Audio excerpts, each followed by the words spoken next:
Man, this whole Robotech Macross thing, this one is going to be a long episode. Yeah, I mean, I've got a lot to say about this cartoon for sure. Yeah. Watch it again? Yeah, what's that? I did. And the last time I watched, I knew it as Robotech. Later on in college, when Japanimation was hitting the US and there was that Japanime fever, people were like, that's Macross. And I was like, okay, whatever. Not Robocop, yeah. Robotech. That's Robocop. Robocop. Yeah.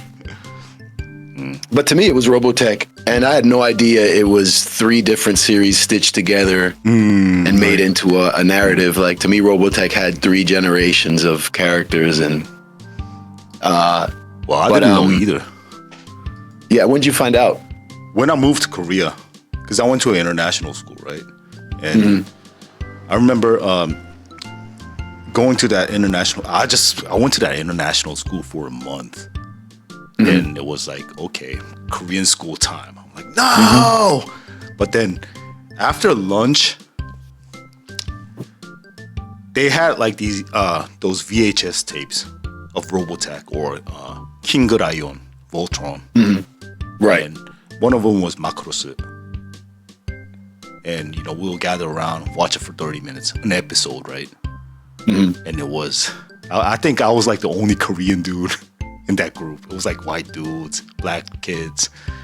This was at the international school. International school in Korea. Yeah, in Korea. And we Yeah. all kids too. And they spoke better Korean than me because they all grew up in Korea. They were like super Koreans. Right. And I'm like, oh. Yeah, it makes sense. Yeah, and I was the most Americanized dude in that group. And I was the only Korean. Yeah, that was weird. And it was Macross. But then, when at the intro, when Valkyrie rises to the deck, right. I was like, oh my God, that's Robotech. And all the kids were like, nah, this is Macross. What do you mean Robotech? What's Robotech? Right. I'm like, maybe it's a different title. To us, it's Robotech. And no, it's Macross. So I was super confused because it was just 3 Macross, Mospeada, and Southern Cross stitched together. What we watched, Robotech was, right? Right. So the story was all messed up. I didn't know what was going on. And we didn't really care because we wanted to see the robots transforming and stuff. But, it actually had a story. Macross had a story. But even as a kid, I didn't really care. And I was just happy. You didn't care about the story? Not at all, man. I just... Right.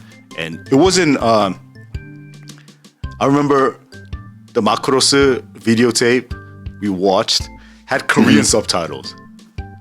Okay. And I couldn't read them. Right. But then these kids, they spoke English, but I don't know, they were all reading the Korean subtitles. Right. So it was kind of weird. Yeah, because like, they got... they felt more comfortable seeing, reading it in Korean than listening. And they would explain to me, this happened, that happened. All that happened. I didn't know. I thought it was just like Earth versus aliens. And they're like, no, this actually has a story. I'm like, okay, I don't care. And I didn't really care. What were you like? You were like 12? Yeah, 12, 13. Right. So I didn't really care that much. But, these kids were just like, oh. And right. I was like, and when was that the last time you watched it? No. When was the last time you watched it? After that, I think I rewatched the whole series in Japan. Staying at a manga kisa. Because those manga kisas, if you go in, they have inside of the computer. I think they have a anime website or their own like server of animes or old cartoons, and they had everything. Right. Gundam, Macross, everything. So I was like, oh, Macross. So let me rewatch this. So I rewatched the whole thing at a manga kisa in Japan. What year was this around? Was it like 2000, the first time you went to Japan? No, it was kind of in the middle of my stay. So probably I was like 3 or 4 years in already. Okay. So 2006, 7, around that time. All right. And I think I rewatched it again last year or the year before. Yeah, the last time I watched it was grade school. Like straight up. And I remembered so much of it. I remembered the characters. It was funny because rewatching this past week, you know, I was like, okay, how much of this am I going to remember? I remembered how it ended. I remember who ended up with who, like the whole, like, I knew him as Rick Hunter and Lin Minmay and Lisa Hayes. And now all of a sudden they're Hikaru, what's his last name? Ichijo Hikaru. Ichijo Hikaru. Lin Minmay and then Lin Lisa Minmay. Hayes is Misa Hayase. So it makes sense good. That's good localization though. Right. And you know, Roy Fokker was just Roy Fokker. That didn't change. But the Fokkers. But Hikaru was really weird for me. That was always Rick. And this guy's Hikaru. And I was like, okay. And then and I listened to the English dub.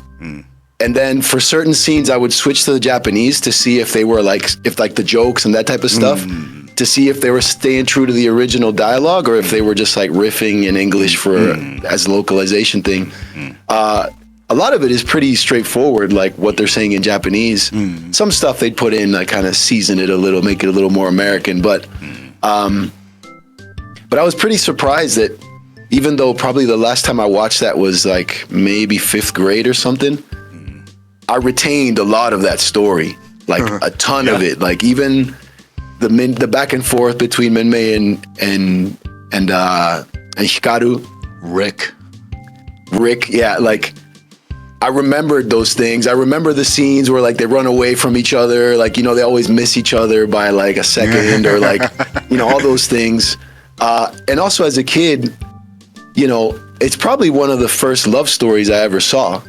Now that I think about it, because, you know, I was probably the first time I saw Robotech, I was like in 3rd grade, 2nd or 3rd grade. And I remember, you know, there would be these scenes that were kind of drawn out. Because again, like you, I like the robots and all that stuff. But I would, you know, even as a kid, like you kind of, you know, you get interested in these things. You see these characters reacting. I remember as a kid watching like, you know, soap operas were pretty big in Argentina when I was growing up. Telenovelas. And, Telenovelas. And I remember like, you know, people be like getting slapped passionately and then kissing after slapping someone. And it just broke my brain as a kid because to me, it was obvious that slapping was violent. And then this kissing thing was like the opposite. And so it was, you know, so like, I think Robotech or Macross was one of my first times as a kid, like seeing like romantic relationships between characters, right? And I remember not understanding like why, you know, certain things were a certain way, you know, like why is this person, if this person likes this person, then why aren't they saying it? You know, that type of stuff, which as an adult, you also understand that, but you see the other side of it being hard to say things sometimes. Right. But it wasn't until, but it didn't feel like super natsukashi, like, oh, I remember this. Until I remembered the drawing, like the animation and stuff. I remembered specific scenes and it was cool, but something was missing. And then I realized going on YouTube and looking up like voice actors and that type of stuff, listening to the original Robotech soundtrack instead of the Macross. Right. My mind was blown. Like I was like near tears, like listening to Minmay's English songs. Because I remembered those. Like there's one that was To Be in Love. There was another one.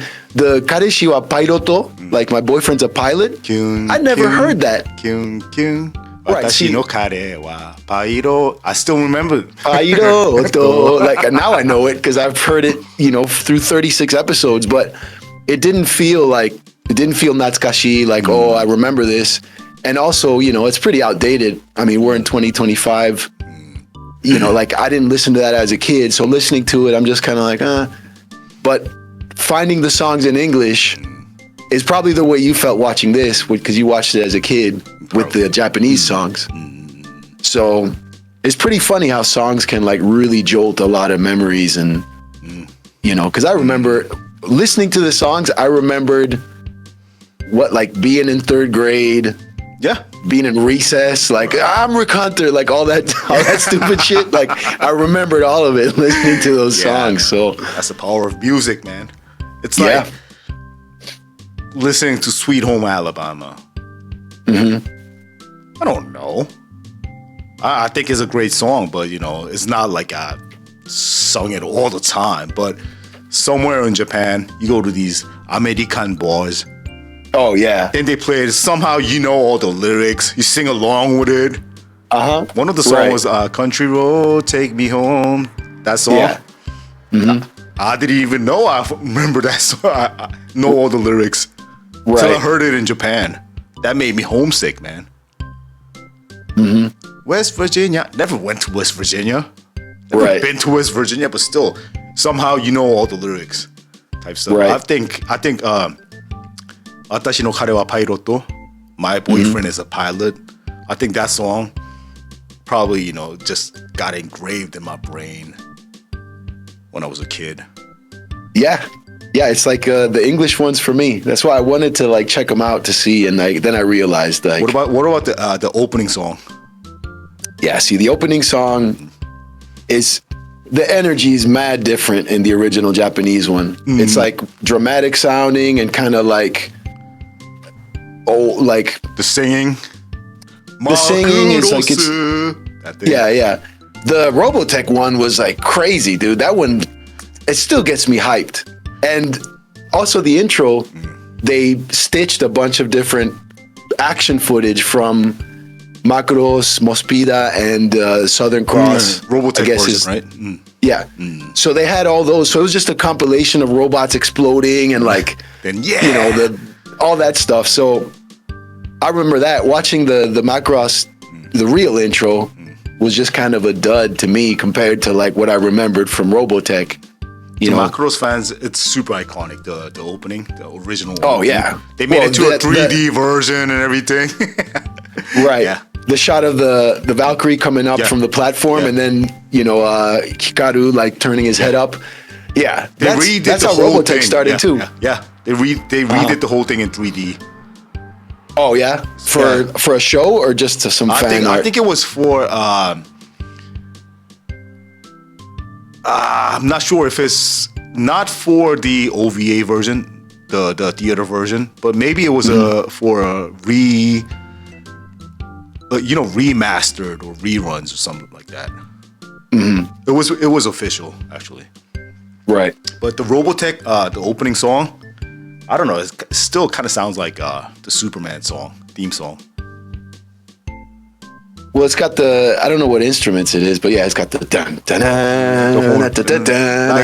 It's like, to me, yeah. It's Superman and Indiana Jones and maybe a little bit of Star Wars, like the whole John Williams type beat that he did, that he drops. So yeah, I always like listen to the original, the Robotech song. Reminds me of Superman, or I was like, yo, did John Williams made a song for Robotech 2? Yeah, that makes sense. I never thought of Superman, but yeah, right. It's got the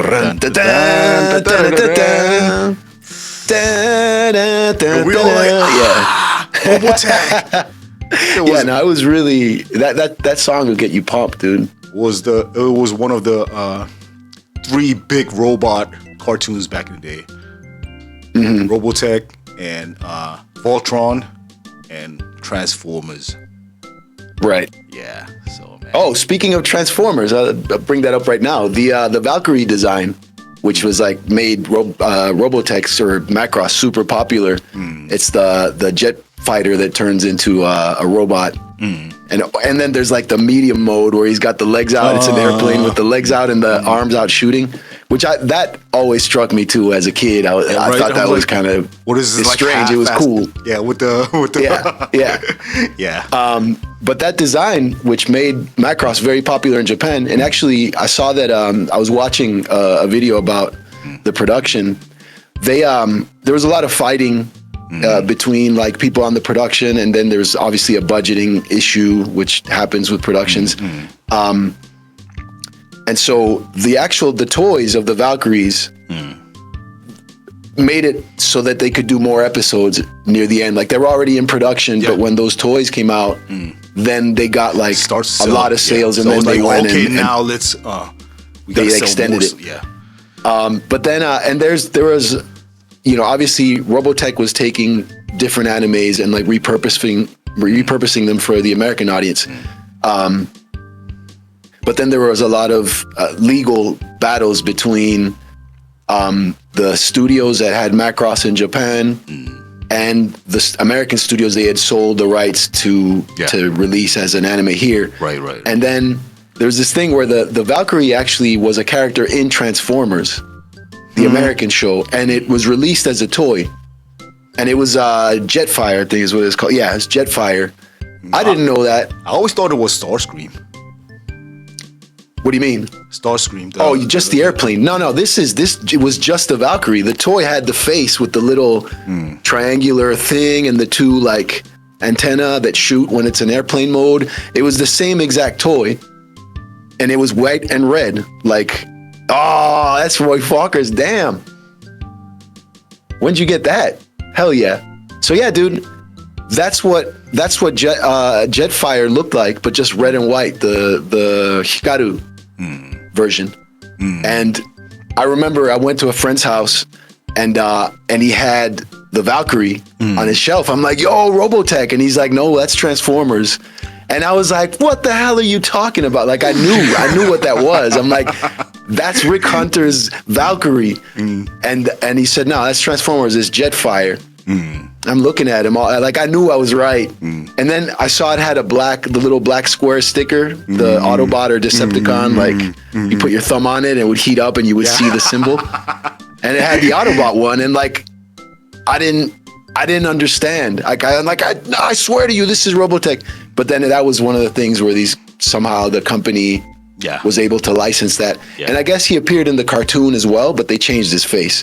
They gave the robot a face like Transformers had, where they had like either visors and like a nose and a mouth, or eyes and a nose and a mouth. But the toy was just straight up the Valkyrie. Oh my god! What about Mospeada? Did you like it too? Oh man, that was the part of like what I knew as Robotech that was like real boring. Like everybody was like, it's this one.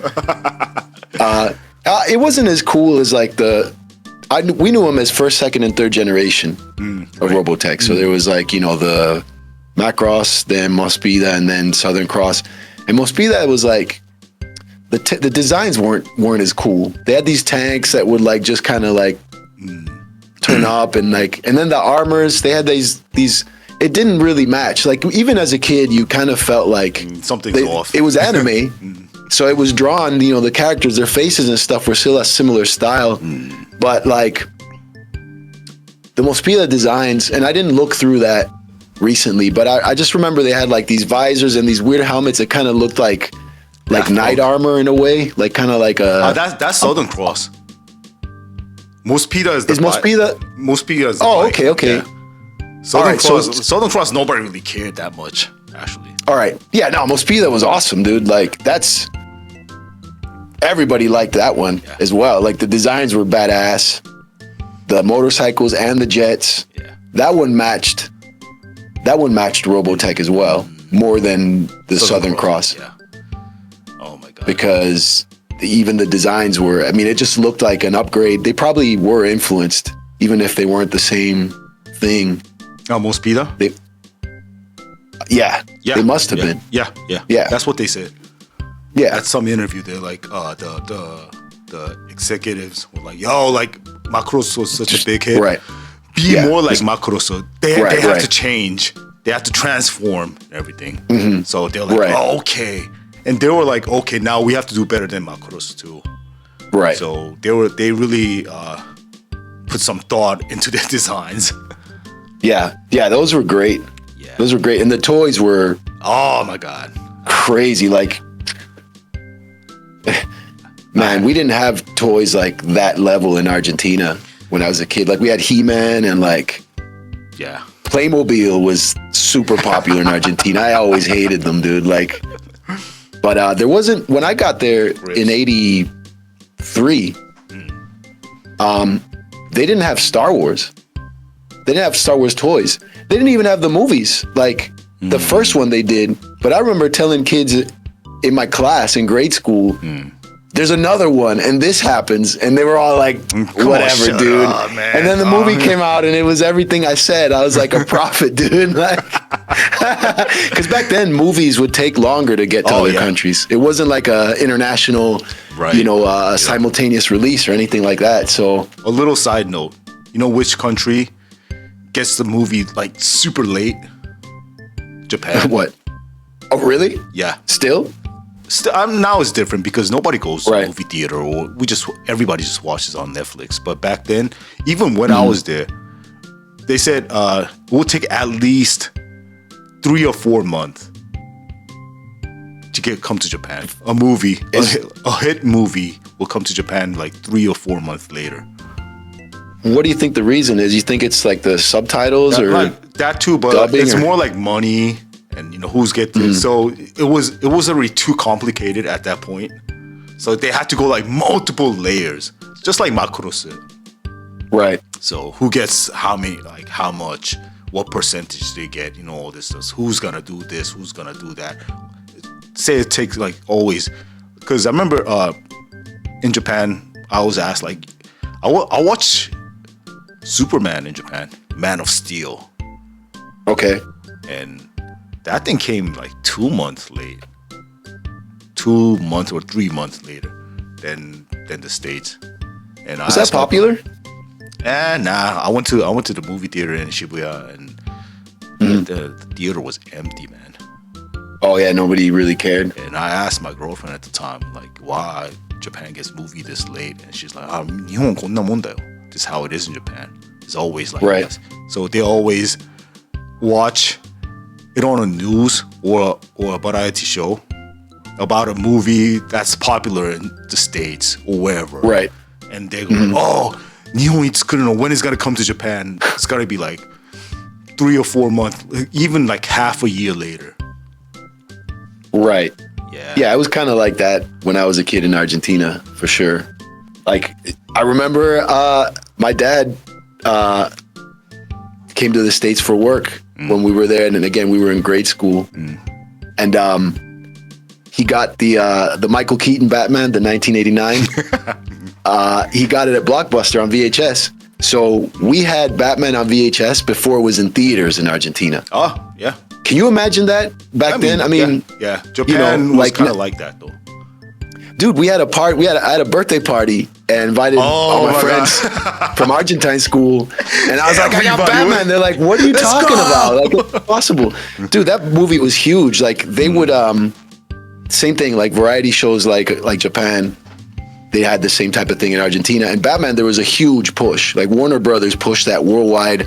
There were shows about it. They were getting you hyped. Right. They were showing you little snippets and just like Japan interviews. Yeah, like just nonstop. And like it was real. Like Batman Mania was real. They were playing the Bat Dance Prince song over and over again, dude. And like it was just like nonstop.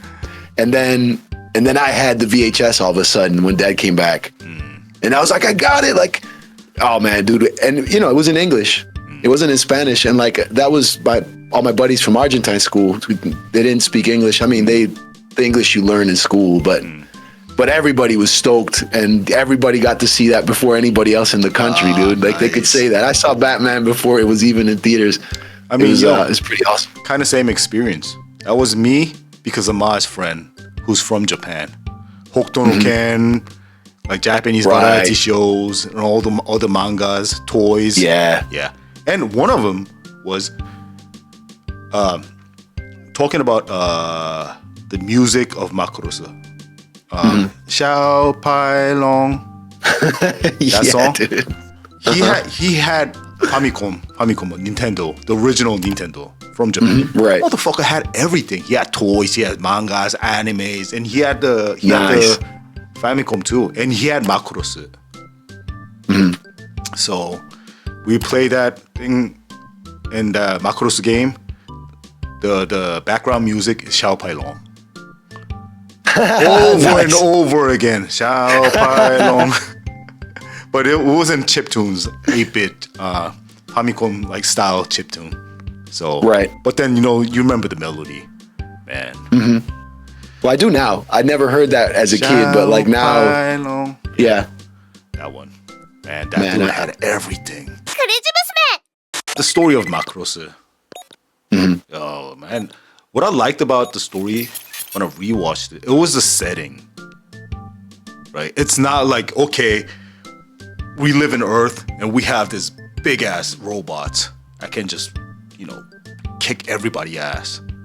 Right. Aliens come and they get their ass kicked. And just, and next episode, same thing over and over again, right?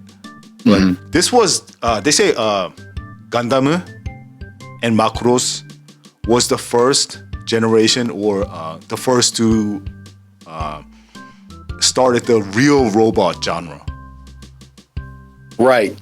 Because before that, it was like aliens come and like the super robot comes down. Super Robot era, right? Robot comes down and everybody's, oh shit, look who's here. And of course, like, robots, like the super robot's gonna win. But by the real robot genre, it means it was more of believable like mechs and robots. Right. And it's like a more of a sci-fi type of. Yeah, I mean, it's got explanations. Yeah, some kind of explanation. Robots are just machine with realistic weapons and power balances. It's not like this robot is like the strongest robot in the whole universe. Right. It's not that. It's just something to ride. It's just a weapon, right? Right. And it can be destroyed too. And that, like, do you know the anime or old school cartoon names? Bottoms. No, but I might know it by a different name. Yeah, it's an old Bottoms. Bottoms. Yeah, those robots. It's just a suit. Oh, I know the design. Like the roundy big thing, and it gets destroyed all the time. And if it gets destroyed, he, like the pilot just jumps out and gets into another one. Right. Yeah. Yeah, these are like tanks. Yeah, kind of like that. So right. Gundam a little different, but Macross started the real robot genre with real people. It's about like characters have explanations, and there's no real enemies. They have their own jijos. They have their own stories too. Even the bad dudes. We call it bad dudes because we're looking at them from Earth perspective. Right, from a human perspective. Aliens, I mean, that's why, that's how Macross started, right? Because this alien spaceship crashed down to Earth. And people on Earth was like, oh shit, what is this? Then they looked inside. The technology was like thousands of years more advanced than Earth is, right? Right. So they're like, oh my God, now aliens gonna invade us. So we have to prepare. It's not like, they made that stuff. It fell down from the sky. And they kind of, they mod it to fit, human and everything. That's how they knew Zentradi was their giant species. Well, they didn't even know that. No, because they found out when in battle they found out. No, that's Rick found out in the battle. Right. But every other Fokker knew it, and other people knew it too. Macross people knew it. Because when they went inside the original Macross, when everything was giant size. When it was giant, they're like, okay, maybe these guys are like this much, and everything else. And then, they were like, okay, now they fixed it, and humans, they thought they have control. And at the, opening ceremony or something like that, right? It just powers up and like shoots a laser out to the space. Right. And like the Zentradi, the bad dudes, the alien dudes was just like searching for their enemies. And they sent a scout near Earth. Right. And Macross was just like shot a beam out of space and killed them all. It detected it and automatically shot it and got the humans into a war with the Zentradi. I mean, that's why the first title of the first episode is Booby Trap. Right. I was like, what is this? Then, when I rewatched it, I was like, okay, Macross was a booby trap. Because Zentradi's enemies just left it there. Right. While they're running away. And if, Zentradi comes any close, Macross will just shoot him and kill him, right? Right. Yeah, man. You know, watching that scene, the Zentradi ships, I just remember as a kid, I was used to, like, all the space stuff I was used to. I mean, I knew Star Wars before watching Robotech, right? So I knew Star Wars, I knew Me too. He-Man, I knew Smurfs. a couple different things. I knew Transformers also. I watched Transformers around the same time. Right. But I remember the ships, the Zentradi ships just looked like turds. Yeah. And they would always get shot and they would like blow up, you know, they'd start like, you know, like they'd start like bubbling up and then they'd blow up. But I just always remembered that design was funny to me as a kid. All the ships just looked like these space turds, like floating, you know. Just floating around. Yeah, pretty iconic though. Yeah, for sure. But I mean but that's the thing. So that booby trap, which was Macross, started the whole war. That's why Zentradi is like, okay, they're there. Let's rain down on these Earthlings. Yeah. That's why Macross was like, oh, we can't just stay here. They want us. We have to go out of the space or something like that. And they teleport near Pluto or something like that, right? So like, we came too far. So they have to go back to Earth. Oh man. Here's another thing that I realized this time around. I remembered the scene. The whole space thing is hilarious how they treat it. Because there's a scene where Minmay and Hikaru get stuck in like some cell in the US DF-1, which is the Macross ship, and that has a human city inside it. Yeah. But they get locked in a chamber, and he has his little orange airplane, the little tiny airplane he had before he became a soldier, and so that's wrecked. And they're starving, and then they look, and there's like out in space, there's a giant fish floating. Maguro. Yeah. Right. Now, to me, as a kid, I didn't know how big tuna were. I thought a tuna was like a small fish you could fish with a fishing rod. For the longest time, I had no idea. Also, obviously, not the biggest seafood eater as a kid, you know, to begin with. Right. Even it's not like seafood isn't popular in Argentina. I just wasn't into it, but I didn't know tuna were huge like that. I just thought that was an alien fish. I thought that was a Zentradi fish, but it wasn't. That was from Earth. Like it just like after the explosion and stuff, it ended up floating. When it teleported the whole part, like this whole sphere, the ocean and everything. That's why they had to take people in, right? Right. Inside of Macross. They said that concept came from Gundam. Because the white base, they had to take people. They had to take people in because you know, Zeon was like raining like missiles on people. So I see. Bunjin, like regular civilians, they had to take them inside the base. So right, I think that was an inspiration for them. I mean, but you know, Macross, Gundam, they inspired many other real robot animes. Right. Later on, like I said, Botomuzu, Patoreba. Right. I think I remember one of the best Botomuzu. mech design. Patoreba. Patleba. Yeah, that's your favorite. I think that's super cool. And even Evangelion too. Yeah. So like Evangelion, those robot designs were like a huge departure from the, you know, the classic like real bulky like big robots, you know, and the Evas are super iconic. Super skinny. Yeah. I just thought they were like some kind of skinny robots, but it's some kind of alien or like biomechanism inside. Right. Like the what do you call those things? The purple. Yeah, the plates. The plates. They're just the armor is just armor. It's armor. Right? Yeah. You find out later, right? You start seeing they have teeth underneath and like eyes and everything. Like, oh my god. Yeah. Yeah, it was a really cool idea. The other thing I noticed in Robotech is or Macross Robotech, the space, like Hikaru like just puts a scarf over. I remember this as a kid thinking like, is that what space is like? Have some kind of rope. And Yeah. just like and then he's like, and he grabs the fish and like that's some 80s. and he's holding his breath. Yeah.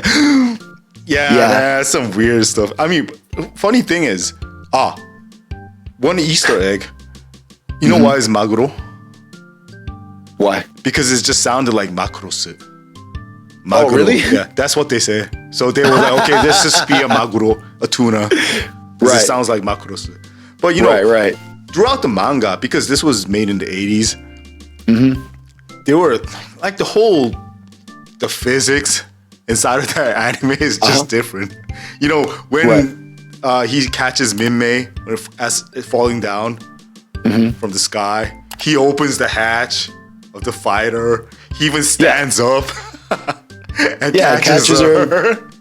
And he just like pulls her in. She sits in the back seat just fine and close the hatch. And that guy's super strong, dude. He's his toes, like strength of his toes, man, just like grabbing onto the seats. But that's supposed to be super iconic moment too. It is it's supposed to be like romantic. 저 로만틱스도 romantic. Yeah. But yeah, man, those things. Are watching it now. We say stuff now, but back then, you know, it was like, oh, kakoi, oh my god, it's gonna happen. Right. But yeah, man, the story and theme wise, super iconic, man. Not only the robots and mechs, it was more about politics, you know, ideologies, war, PTSD, protagonists dying and stuff, which never happened before. Protagonists never, the cameraman never dies, protagonists never die, right? But in Macross, Roy Fokker dies, right? Yeah, that's my first cartoon death I remember. Yeah, pretty shocking. Yeah. Complex human psychology and dramas, love, music, culture. Right. You know what's funny? I also realized, I told you, Macross was the first time I saw like a romance type of scenario in a cartoon. And like a love triangle between, you know, Misa and Hikaru and Minmay. But also that's the first time I learned the word womanizer. And I learned it in Spanish. It was mujeriego. And I didn't know what that was. And that was Roy Fokker, because like he was like a ladies' man. Yeah, here he is. But I remember specifically learning that word from that cartoon.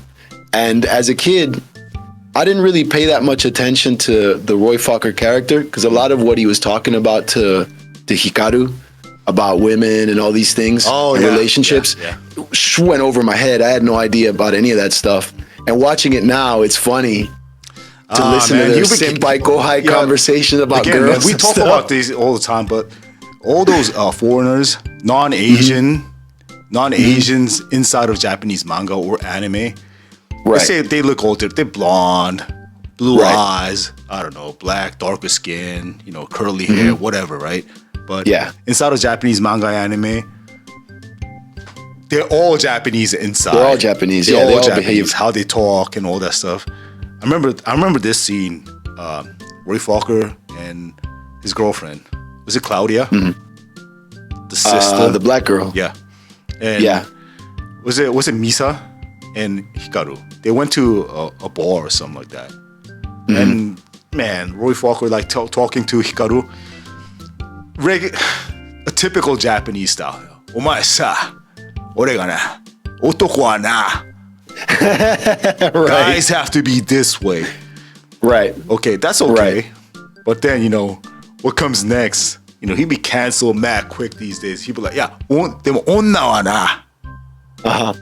You know. Right. Even though like dudes say something wrong, if you're a lady, you should shut up and just follow it sometimes. Right. Type stuff. Onna wa na. You have to do this. Right. Right. I've heard that type of stuff in Japan. Yeah, all the time, man. A lot when I was living there. Even when we were living there, I'm pretty sure they still say that stuff. No. Yeah. Well, I also felt like, you know, I would always look and see like how girls responded to what was being said. They didn't give a shit, dude. They're just like, they'd laugh it off or they'd be like, whatever. Like, it wasn't like, oh my God, you're canceled. I don't know what it's like now, though. I'm pretty curious. I don't know. You know, because I mean, as much as Japan changes very slowly, in some aspects they change slowly. In other aspects, like, they change super, like, shockingly quick. I mean, look at fashion in Japan and like music and a bunch of stuff. Like, they've had their traditional thing for hundreds of years, and then all of a sudden, boom, like they just grab rock, they grab this, they grab any genre, they just like get on it immediately. But then certain social things, they don't adopt. Right. They keep that's why I always say, like, especially when it comes to Asians, specifically Japanese and Koreans, they're like, okay, rock this, American this, you know, Western this, Western that, whatever, music, culture. Haha, I'm so open-minded, whatever. Outside, but soon as they go back home, right. Yeah, they go back to, I'll say like Japanese and Koreans, but let's just limit it to Japanese this time. How they, you know, they might dress super weird, rock, you know, the rockabillys, hip hop dudes, whatever. Deep inside, they're super, super Japanese, conservative Japanese. I would say most people. Yeah. So. Yeah, I mean, I wouldn't. That's I don't find that very surprising. You know, like. No, people see things on IG, YouTube, like the Japanese dudes be like, hey man, this, you know, super overreacting because it's YouTube or whatever, right? Because it's content and these girls, you know, in bikini, whatever. But, you know, deep inside, everybody's super conservative in Japan. Right. Are you saying compared to Westerners? Compared to the image we see of Japanese people, because we see, oh, okay, they're Westernized, right? We met a lot, but, you know, at the end of the day, they're not. A lot of people. I don't. Yeah, I never thought American they this, were American Westernized that. when I was living there. Speak English, do all the hip hop stuff, whatever. But then when they go back home, they switch back to their Japanese model. Right. And it's just a way of thinking too. So yeah. I mean, that goes back to. I heard dudes like tell me this. This was when I was in Japan too. That you don't have to be too nice to girls. No, straight up. いや、女に優しくしなくてもいいんだよ、ダクは。外人だから。You're okay. Wait, 外人だから? That's the reason why? Yeah, but I'm not like, because okay, you're a what man? is it? But I'm like, what is that? いや、違う。日本では男の方が偉い。Right. Straight up. In Japan, men are above women. Straight up.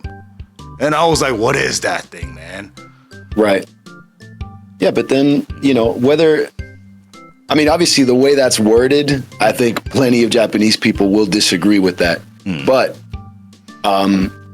certain things about like the way you speak or the way you like, I mean, a girl told me, I was on a date with a girl and she was like, you know, like when I first moved to Japan, I would speak to everybody, you know, like not super keigo, but like masu desu, kotoba, and like, you know, dame or like up, right? But if it was like someone my age or whatever, it'd be the same. And I always felt weird about like talking down to people in terms of like, again, to us, it's talking down, but as a language, you know, people younger than you, you know, in certain scenarios, women, pets.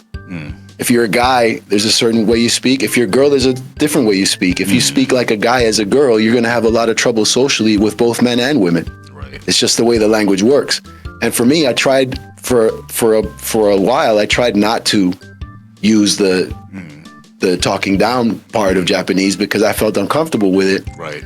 And I was on a date with a girl and she just told me like, you know, I'd like it better if you talk down to me because it just, that's what I'm used to. Yeah, that's what I'm used to. And like, and after that, then I started doing that because I realized I was coming off as a bit of a weirdo.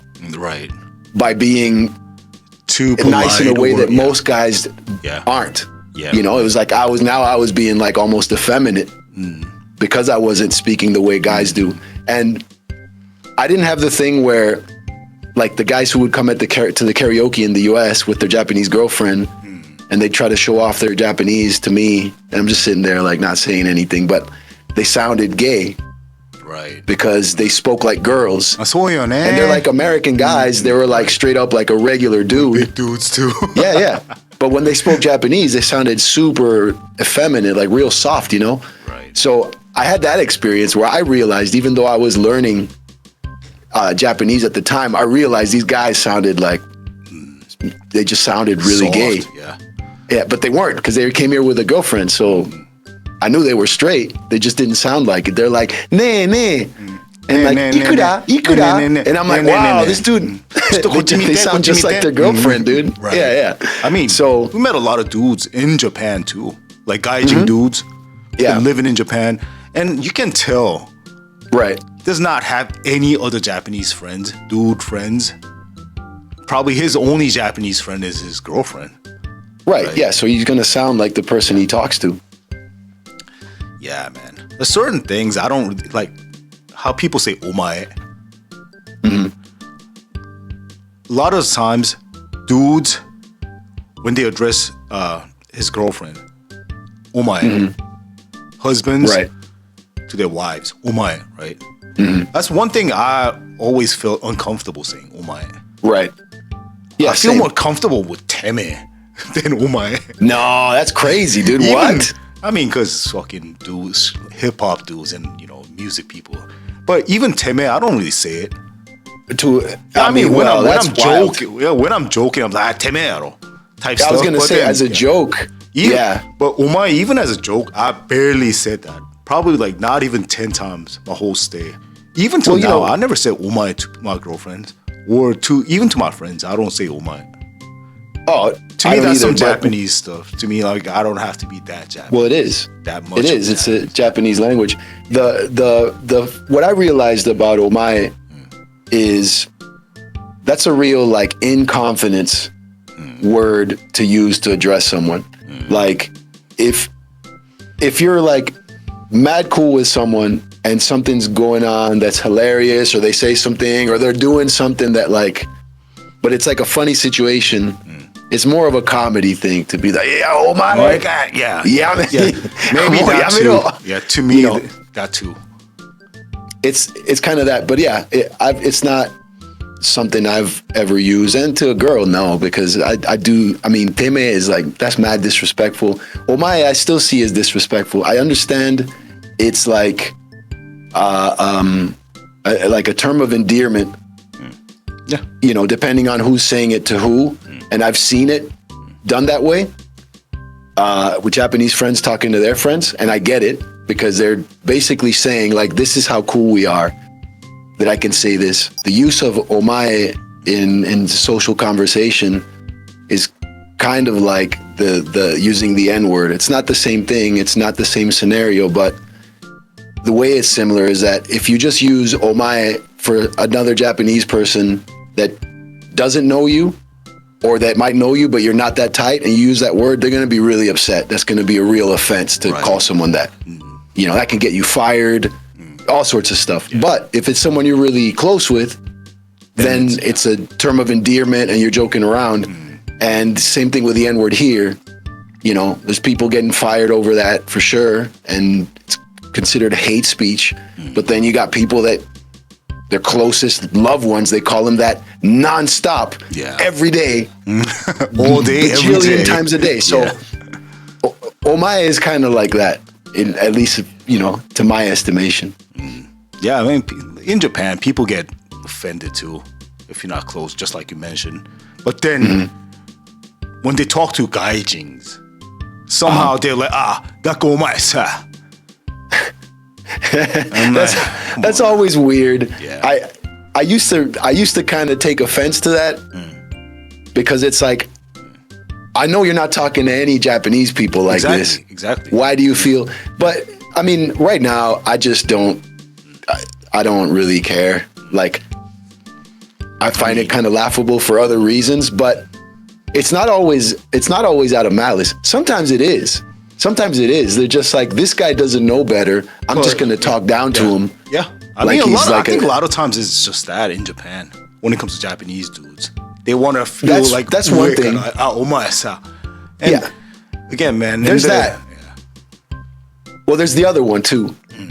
The other one is just they watch Hollywood movies. They think we're a way that like they have no idea. They're just judging, they're watching Jim Carrey on TV and they see a white guy. They're like, it's Jim Carrey. So they're going to act American or talk whatever the way they feel like we're going to feel comfortable. And what do they see? They see movies with people patting people on the back and saying, hey, fuck you, like, and just cursing for no reason, doing wild shit that they don't understand. Some people feel like they want to belong and they want to project the same kind of energy to a gaijin, you know? That too. So there's both. There's definitely the ones that want to just be assholes. That's, I mean, that's the thing about like omae and tameguchi. Just talking down people. I mean, I think we talked about this before, but immigration at the airport when you go to Japan. And they're straight up like dudes. They look at the passport and "Nihon nande kita no?" Yeah, I mean there are reports now because of YouTube and Amagi and all the social media, man. A lot of people are just like, yo, like these guys are just like, yo, they don't do this to Japanese people. And I lived in Japan for like the last 20 years. Yeah, last 20 years or whatever. And so they're just like, nande kita no? Nani shi ni? Doko sunderu? Right. And that's wild because that's really disrespectful. They wouldn't talk to a Japanese person like that. Yeah. You know what the solution? I found the solution. What is it? The last time I went and visited, I just pretended I didn't know Japanese. I couldn't speak. And like the treatment was complete. They were super nice. It was wild. Yeah. It was wild. I was like, what is it? Like, I wanted to try it out because I've always made the effort to do everything in Japanese, the way Japanese people do, speak Japanese, be polite, everything. And whenever I'd go to the airport, a million questions about why do you speak Japanese and what are you doing here, whatever. And then I'd show them my visa. They're like, oh, you're a manga artist? And then they were like, what's that about? And then they would ask me stuff. And then it would be cool. Once I mentioned Godansha and stuff, then they kind of like, oh, wow, But this time around, I just... because even filling out forms, if you speak Japanese, but you're not sure, like you can't read all the kanji or whatever, you have questions. Right. The fact that you speak Japanese to them, they're like, "Jibun de sureba ii jan." Like, why are you bothering me? Just do it. You speak Japanese. It's like they don't have a context of like, yeah, okay, I know more words than I can write in kanji, for instance, right? So they just, they don't have that concept. And this time around when I went, I just pretended to not understand anything and just kind of said, they were super nice. The demeanor welcome to Japan. Like it was. Okay. Wait. So it was just. Yeah, it's crazy. It was nuts. That's why a lot of Koreans or even Americans, they say like, don't, if you're gonna if you speak some half-ass Japanese or like some anime Japanese, don't just speak English. Yeah, because if you speak some weird Japanese or some half-ass Japanese, then they're gonna be like, I mean, I don't know. If you just speak some weird Japanese, they're just gonna be like, this person doesn't speak Japanese. Like that's what happens. Like even going to all these meetings in Japan, then they already knew I'm not Japanese. I'm an American. Right. But then as soon as I speak Japanese, I say like 80-90%, I could see people's faces and the whole fucking body posture and demeanor change. Oh, right. Yeah. They're more relaxed because they're like, he understands. 日本語話せるんじゃん. No, I'm not even exaggerating. I believe you, dude. I saw the whole demeanor change like that. From my name is let's say Smith. You are DJ 5 Duck. Right. 日本語で大丈夫ですよ. Then from this to 日本語何日本語話せるんじゃないかよ。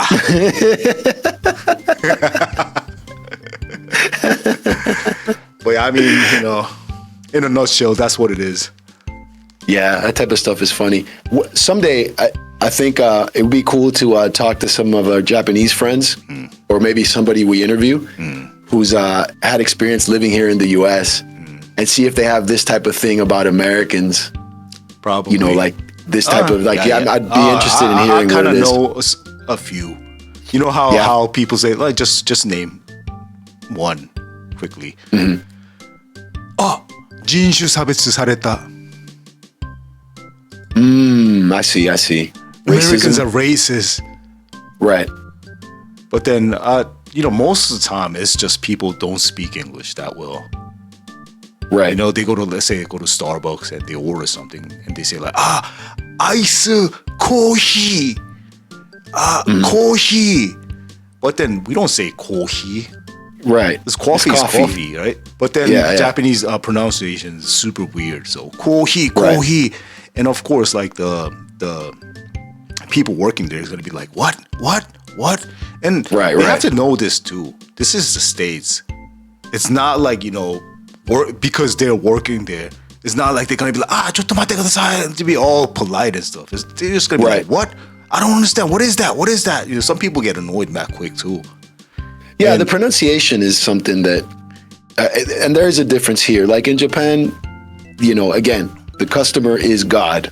Yeah. Yep. So people make real efforts. And if you're a foreigner, that's why it's so annoying to see foreigners being jackasses in Japan nowadays, because people are really trying to be nice. They're trying to be understanding. Yeah. They're really thinking about what your situation is as someone outside of their society trying to do stuff.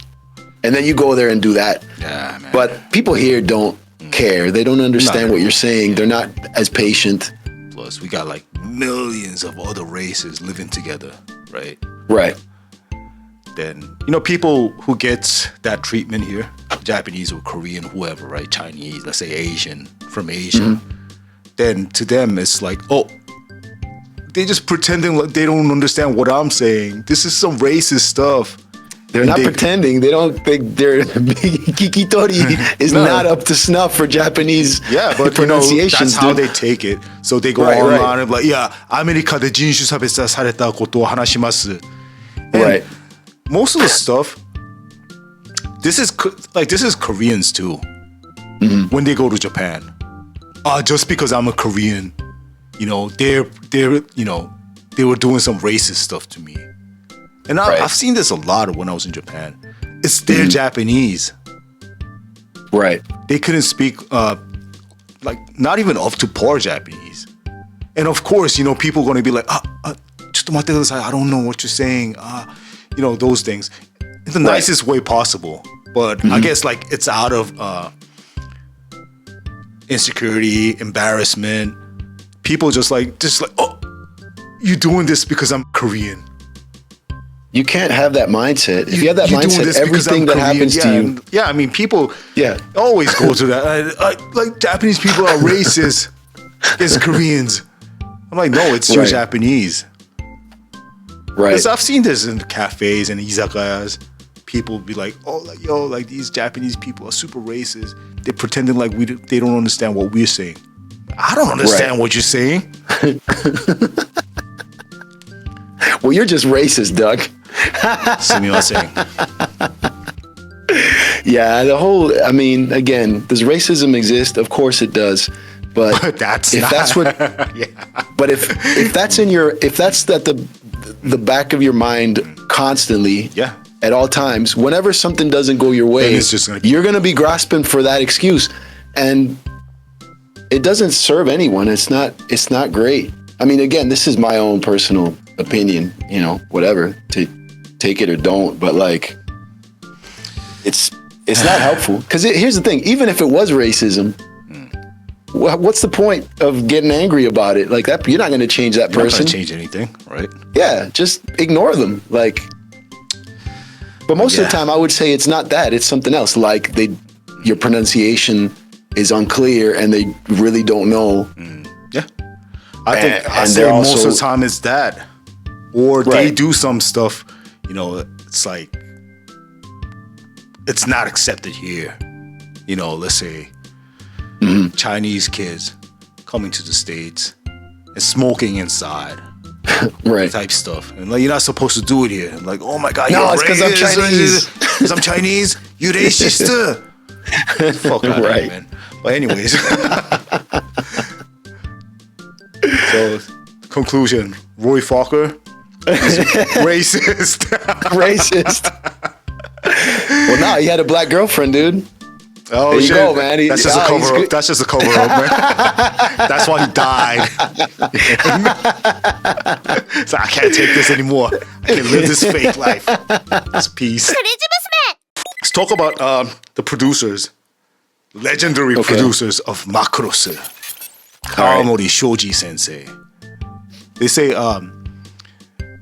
Tomino Yoshiyuki sensei, Gundam. And then there's Kawamori Shoji, Macross.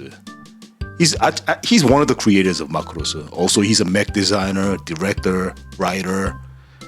He designed Valkyrie, the transformation. Right. I saw an interview. He was like playing with his fake Valkyrie made out of Lego. So it's just not drawing. He actually tries it with a Lego, with a model. So this makes sense. The Valkyrie, the mid transformation thing, right? With the legs and arms. You know where that came from? No, I don't. Yeah, he said while he was working, like too much stress, so he had to go to like go to skiing, right? And he saw people just like skiing down slope, and it looks like that, right? Right. So to go fast, right? So he's like the how that looks like the mid transfer. Right. Was it like B got that? Was it A? A was plane, B was in between, and C was robot, right? Right. Yeah. So it came from that. Oh, actually, he also designed Optimus Prime, the original Japanese version. Yeah. Convoy. Yeah. Yeah, dude. So That's another name. He was really into the transformation thing, robot transformation. Did he create transforming robots? Is that? I don't think he created, but he made a big believable transformation.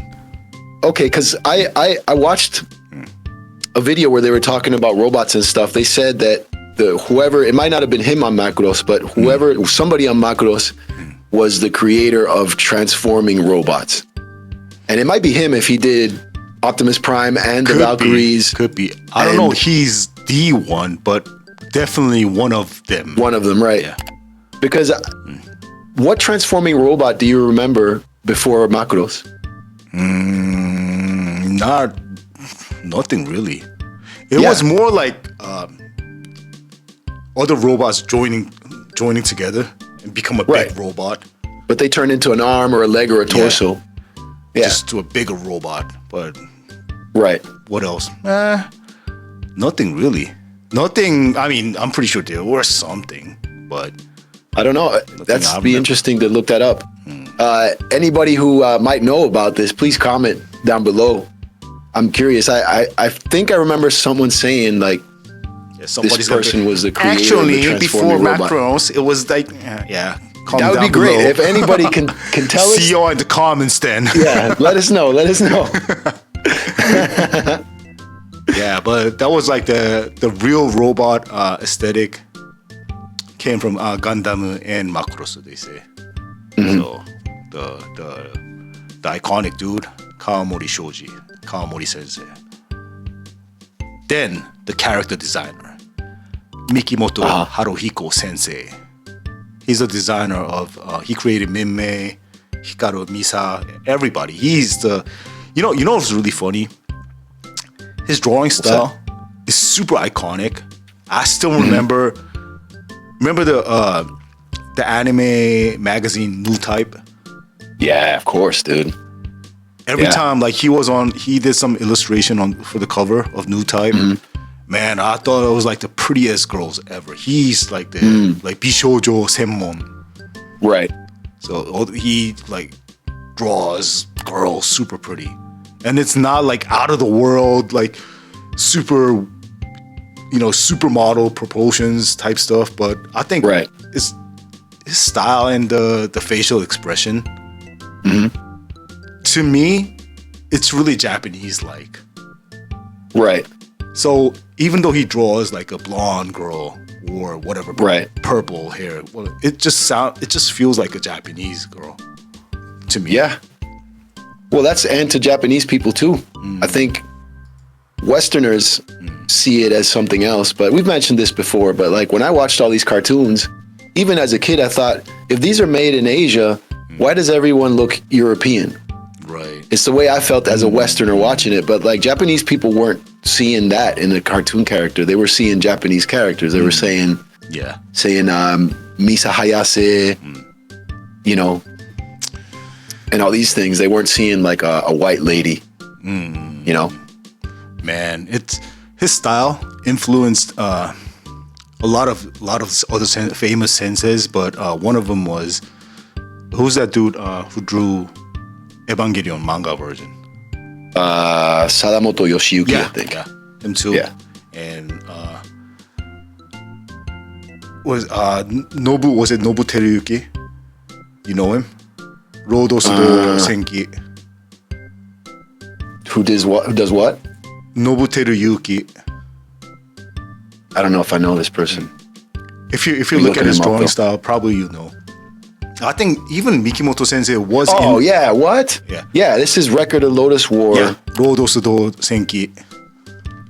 That's his name? Did he have another name? Like a pen name? I don't know, man. Snap. But I think even Mikimoto Sensei was influenced by who was the sensei you mentioned before? The dude who did Final Fantasy. Man, I always forget his name. Me too. We just talked about it like a few weeks ago. Dude, I looked it up. Final Fantasy artist is already highlighted on Google because I keep looking it up. Yoshitaka Amano. Kind of have the aesthetic going on, right? Yeah, so, for sure.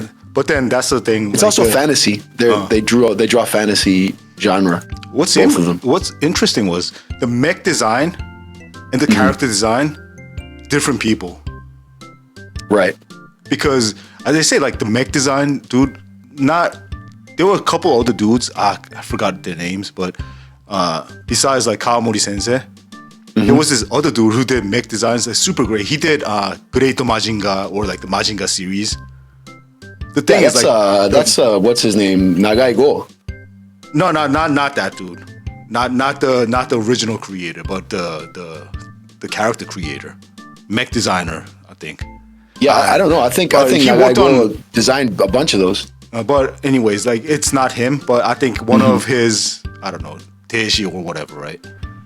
It's like he's a great mech designer, but all the guys he draw and the girls and the guys he drew, they all look like osangs. Like those thick eyebrows type osangs, because they're supposed to be like in their teens, right? And Misa's like only a couple years older than Hikaru. But they all like look like osangs. So like, okay, character designer, let's get this dude. And that was Mikimoto Haruhiko Sensei. And the legendary animator.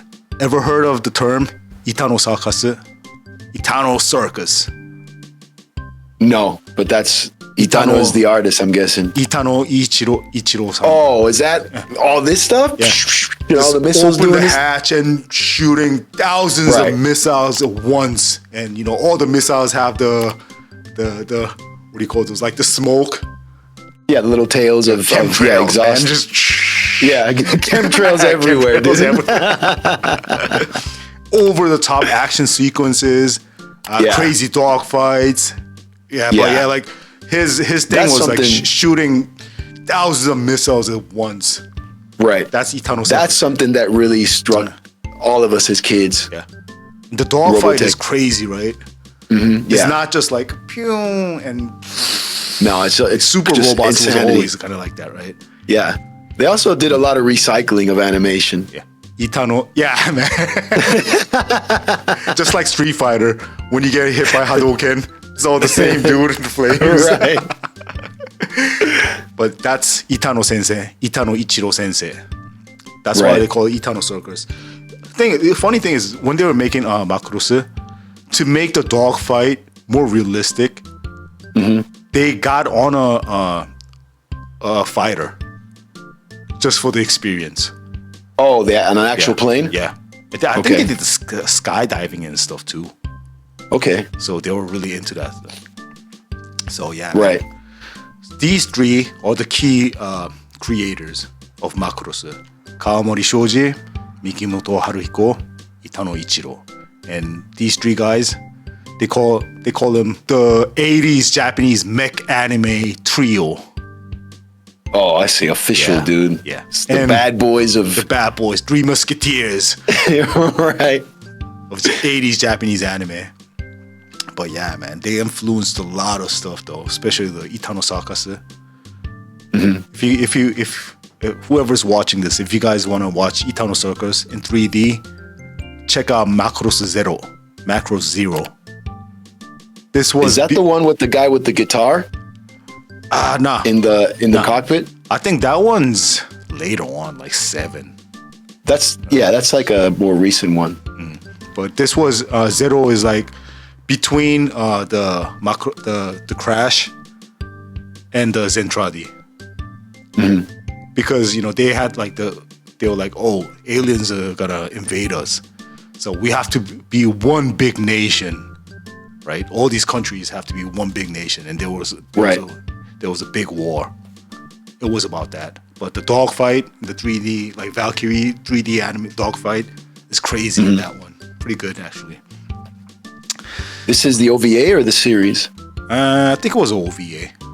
I think I watched it on YouTube when somebody legally uploaded. I just watched it. Try to watch it again. It was deleted. So Auto. Yeah. Also on Macross, as a baito, you know who also worked on Macross 82? Who? Anno Hideaki Kantoku. Oh, really? From Evangelion, the director? As a baito. Yeah. Snap. Do you know he's doing just current event? The new Gundam? He's supposed to write the new Gundam. I think it's coming out this month or something. Or is it even out? It's kind of like it's not out yet. I don't think it's out yet. Thing. I heard about it though. It's like instead of Amuro ikimasu, not that dude. Right. Sha gets to ride on Gundam. Is Sha the blonde guy that I keep asking you? Yeah. Okay, with the helmet, with the with the visor. Yeah. Right? That dude. Right. Sha. Man, maybe I should. How long is Gundam? It's pretty long. The original. It's so because I mean I've never watched it. I see the robots and everything, but I don't know the characters. Kido Senshi Gundam.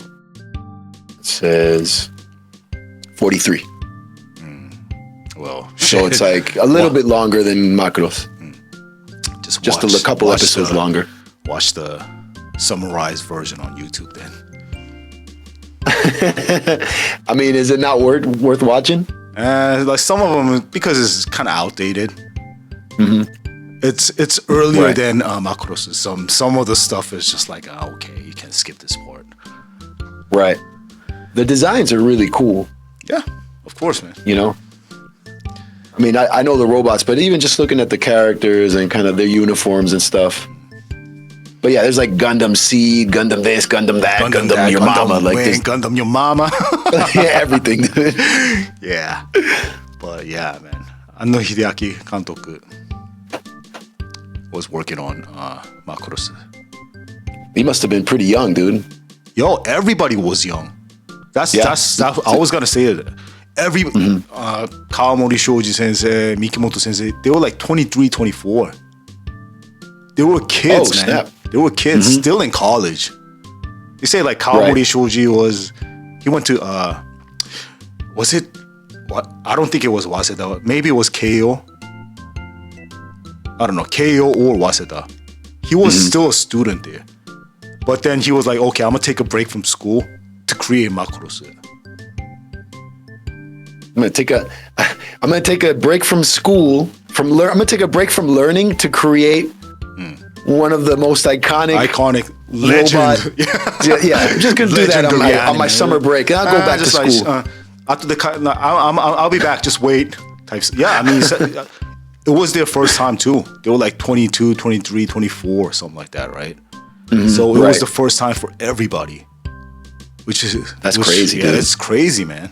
It's crazy to think about it, man. So, of course, because it was their first time and they were young, the production was hell. Like it was a production hell for them. Yeah, they were always Is it because late. They were inexperienced, or because were there? Because it was the first time inexperienced, and they said they were like putting too much time only on what they liked, and other drawings, like whatever drawings, they were just like whatever, and just. But then like the producer was like, no, you have to do this again. So they were always like late.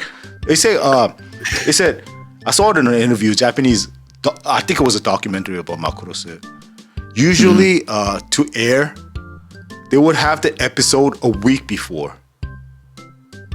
Okay. At the Hosokyoku, the broadcasting system, right? They will get the episode a week before, and that was like the kind of like the industry practice at the time. But these guys were always late. To the point, like some episodes, they were turned in like an hour before the airtime. Yeah, I've heard crazy stories like that. Yeah. So their tanto at the channel, he said he always had the resignation letter inside of his pocket. He had the resignation letter in his breast pocket ready. Yeah, here, just like locked and loaded. Just like, if they fought one episode, they mess up. Okay, peace. Man, I remember watching a documentary. I think it was either Studio Trigger or Studio Gainax or like some artist from Studio Gainax, which did Evangelion, and Trigger, I believe, did Kill la Kill and those. I might be wrong. I don't know, but I'll hear about it if I'm wrong for sure in the comments. But in the documentary, they were following one of the animators. I wish I could remember. He's an animator that's known for doing like action scenes, and they like to do in Japanese TV. Well, they'll have like a camera crew following somebody trying to do kuro shiteru artisto, like somebody really struggling, and they got the cameras on this person, and they just follow them for like 24 hours. They follow them to the convenience store to get their snack, and they come back they sit in their studio. And the studios in Japan, at least from what I've seen, and this documentary specifically, it's not like American studios where you have like a cubicle and all this space and you can, and if, depending on, what level you're at in your production, maybe you have your own office independently from everyone else and you can pin things up on the wall. This is just like, this person was like one of the top animators, had like a little desk. He had a little like screen playing like stuff. And then the wall was like this close. He had a light table. And he was drawing on paper, flipping the paper, right? And this is recent. This is recent-ish. Like we're talking 2010s at least, right? So they're following him, and he's sitting there, and he's like, I can't think. I got to do the scene, but I can't think of anything. And then they show him like looking through magazines. Like it looks like procrastination, which is like I think a lot of artists we go through this where it's like. Yeah, it looks like you're chilling, but in your head, you're racing, trying to figure out what you're going to do. Right. And so you look for inspiration in whatever, like a magazine or some cat videos, whatever it is to kind of get your mind right. And then they have a countdown to when the VHS of the animation needs to get to the TV station to air. Right. And they had the guy you're talking about that had like the resignation letter in his breast pocket. Yeah. That person was like standing there, kind of like trying not to be in the way, but like, do desho ka? Donna kanji? Like, and he's just like, mada dete konai. Inside of his head is just like, he's like, we're all dead if you don't do this. Jack Daniels, Marlboro's just. Yeah. And then eventually he sits down, he starts animating really quickly. And somebody has to do the ink and paint for him, right? So he does the pencils, that stuff gets scanned. So there's someone waiting to grab the stuff and scan it, and then pass the files over to the ink and paint person. And then they do, it's like an action scene with a lot of like flair and craziness, and it's like very sketchy. Right. Which I kind of relate to that because when I was doing People Chew, I would save the action scenes for when I was really tired because I could like not have to be super, careful about most of the page. That makes sense. Yeah. Yeah. And all the emotional stuff with characters and dialogue where you have to get the expression right. You can't mess up their face and have them look off model like some of the Macross, like Korean studio. We'll talk about that. But like you want to keep it on model. You do that when you're awake and you're fresh. And then as you like as the hours go by and you're still drawing, you start getting, a little more tired. You just do whatever. So he did that stuff and they made it. The ink and paint got done. They looked at it. They were all kind of reviewing it, but in a hurry, like, Injan. And he's just like, no, I think I can do better. And they're like, come on now. And then they make it to the station and it airs and it was awesome. Probably now it was kind of like that. I mean, this was in the 80s, man, early 80s. So, see, that's the thing. Like some episodes, the quality of drawing, it's just like, what is this? It looked like it just looked like a different anime. 100% night and day difference. The reason was because they were like they didn't have time to do everything, so they had to outsource it to a Korean company. Right. And this was like the Korean company is not even that bad because they did other things too. The thing was like it was a last minute thing too. Right. Plus, have you noticed in Macross, when they talk, the face and the lips is perfectly in sync.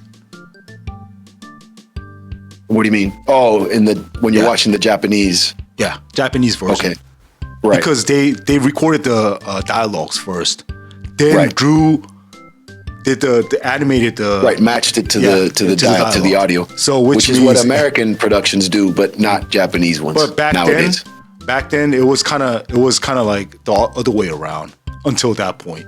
Now it's a common practice, right?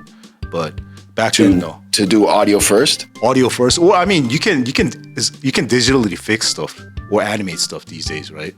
But back then, this was the time you have to hand draw everything, color everything too. You were painting on cells. Yeah. So you're painting on acetate with acrylic paint, or I think it's acrylic, but it's a cell paint. So the Korean ones, they were asked in the last minute. So even they were like, just like, okay, go. This has to air like tomorrow or something like that. Right. Yeah. Nowadays, from what I've seen, they don't animate. They just do the animation first. So basically, the animators are figuring out how many frames.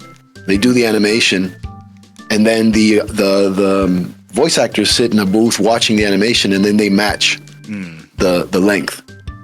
So like the animator decides how long it's going to take for this character to say this, and I don't even know if they record like placeholder like audio, but they definitely don't play that for the voice actors. They just have them in a booth. They watch the screen, and then they're like, like they right. It's not improvising because you're reading a script, but you're definitely doing it by watching, not where animation here. I think they both actually. I think they do both.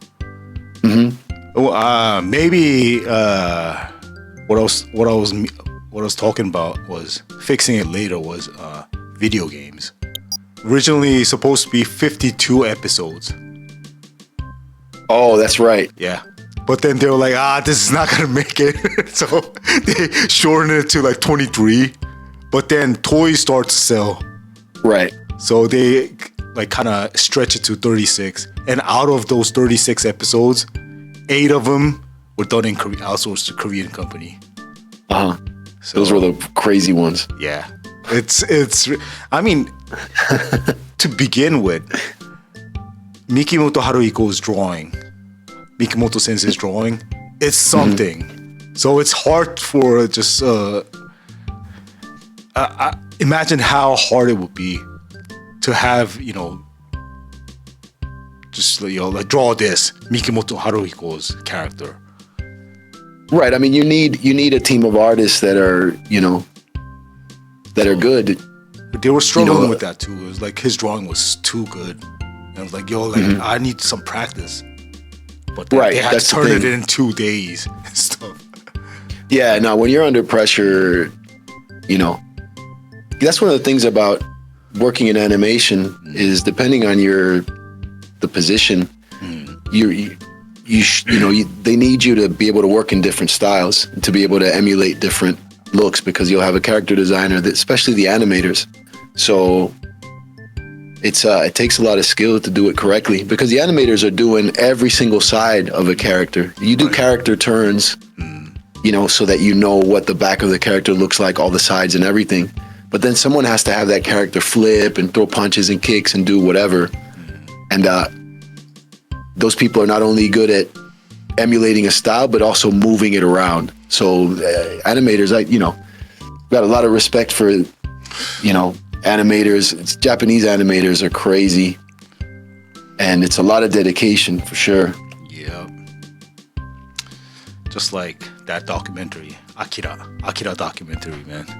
The documentary was crazy. Just, man, as interesting as the anime document, the making of Akira. It's on YouTube, guys. Check it out. Yeah, I should check that one out too. Yeah, man. But think about it. It's pretty sad when I found out all these animes and cartoons we enjoyed they were just made to sell toys. Some of them, yeah, for sure. A lot of them, right? Yeah, in the 80s. He-Man, Transformers, everything. G.I. Joe. Yeah. That makes you sad, though? Kind of like, oh, is that what it was about? But again, it's business, so... What would be better? I enjoyed the toys, though. Remember when you asked me... Right. Remember when you asked me, going from the States to Korea, was I blown away by the quality of the toys? And I was like, nah, it was ghetto as fuck, so I didn't really like any of the toys. What I was blown away was, what really impressed me was Japanese toys in Korea. Oh, yeah. Yeah. My grandpa, rest in peace, he bought me Mospida. Oh, damn, dude. It had the dude and the bike. Yo. So dude can ride on the bike and you can turn that to that Mospida armor. Okay? Right. And he had a visor. You can lift his visor, that Daft Punk looking visor, up and down. Man, that was so cool. Yeah, the quality itself was different because I remember he was like, oh, and I couldn't even speak Korean at the time. I was like, oh, that one, I want that one. It was right. Like literally the top of the shelf. On the top shelf, I was like, I want that one. Like, and he was like, okay, I mean, shit, he came from the States, so what am I gonna say no? I buy him like once every 10 years, so he was like, okay, right. take it. Yeah, man, lucky you, dude. Yeah. Damn. Also, I had the Valkyrie too. What? Yeah. Yo. And it was a Japanese one, just repackaged to a Korean one. So it was like half steel and half plastic, so it had some weight, and it could you can transform it to a plane. You know, ABC mode, everything. The quality itself, I was just like super like, oh my god, this. And after that, like seeing all these like these punk ass fake Korean toys, I was like, I'm good, man. They made an American version of that too. I don't know if probably the same thing, just different packaging. Yeah. Yeah, I remember the first time I saw the because they've made new ones now, and of course, like toy technology has gotten extremely crazy now. Yeah. But I remember seeing the original bike when I was in Argentina, and like we didn't have any toys like that. No toys were sold at toy stores like that level of intricacy and anything. I didn't even know those toys existed, and I couldn't imagine them existing. Right. I remember watching the cartoon and thinking, man, can you imagine if you had a toy that could... I'm like, that's impossible. And then a friend had one and just showed me, and I was like, like I couldn't believe it. Yeah, man. The theme of Macross was the power of culture, music, anti-war. stuff. Actually was the first animation to have a Bishoujo idol, a pretty girl idol. Right. I'd say Minmay is probably the most famous or iconic character in anime history, though, when it comes to like Bishoujo, pretty girl characters. Really? You think so?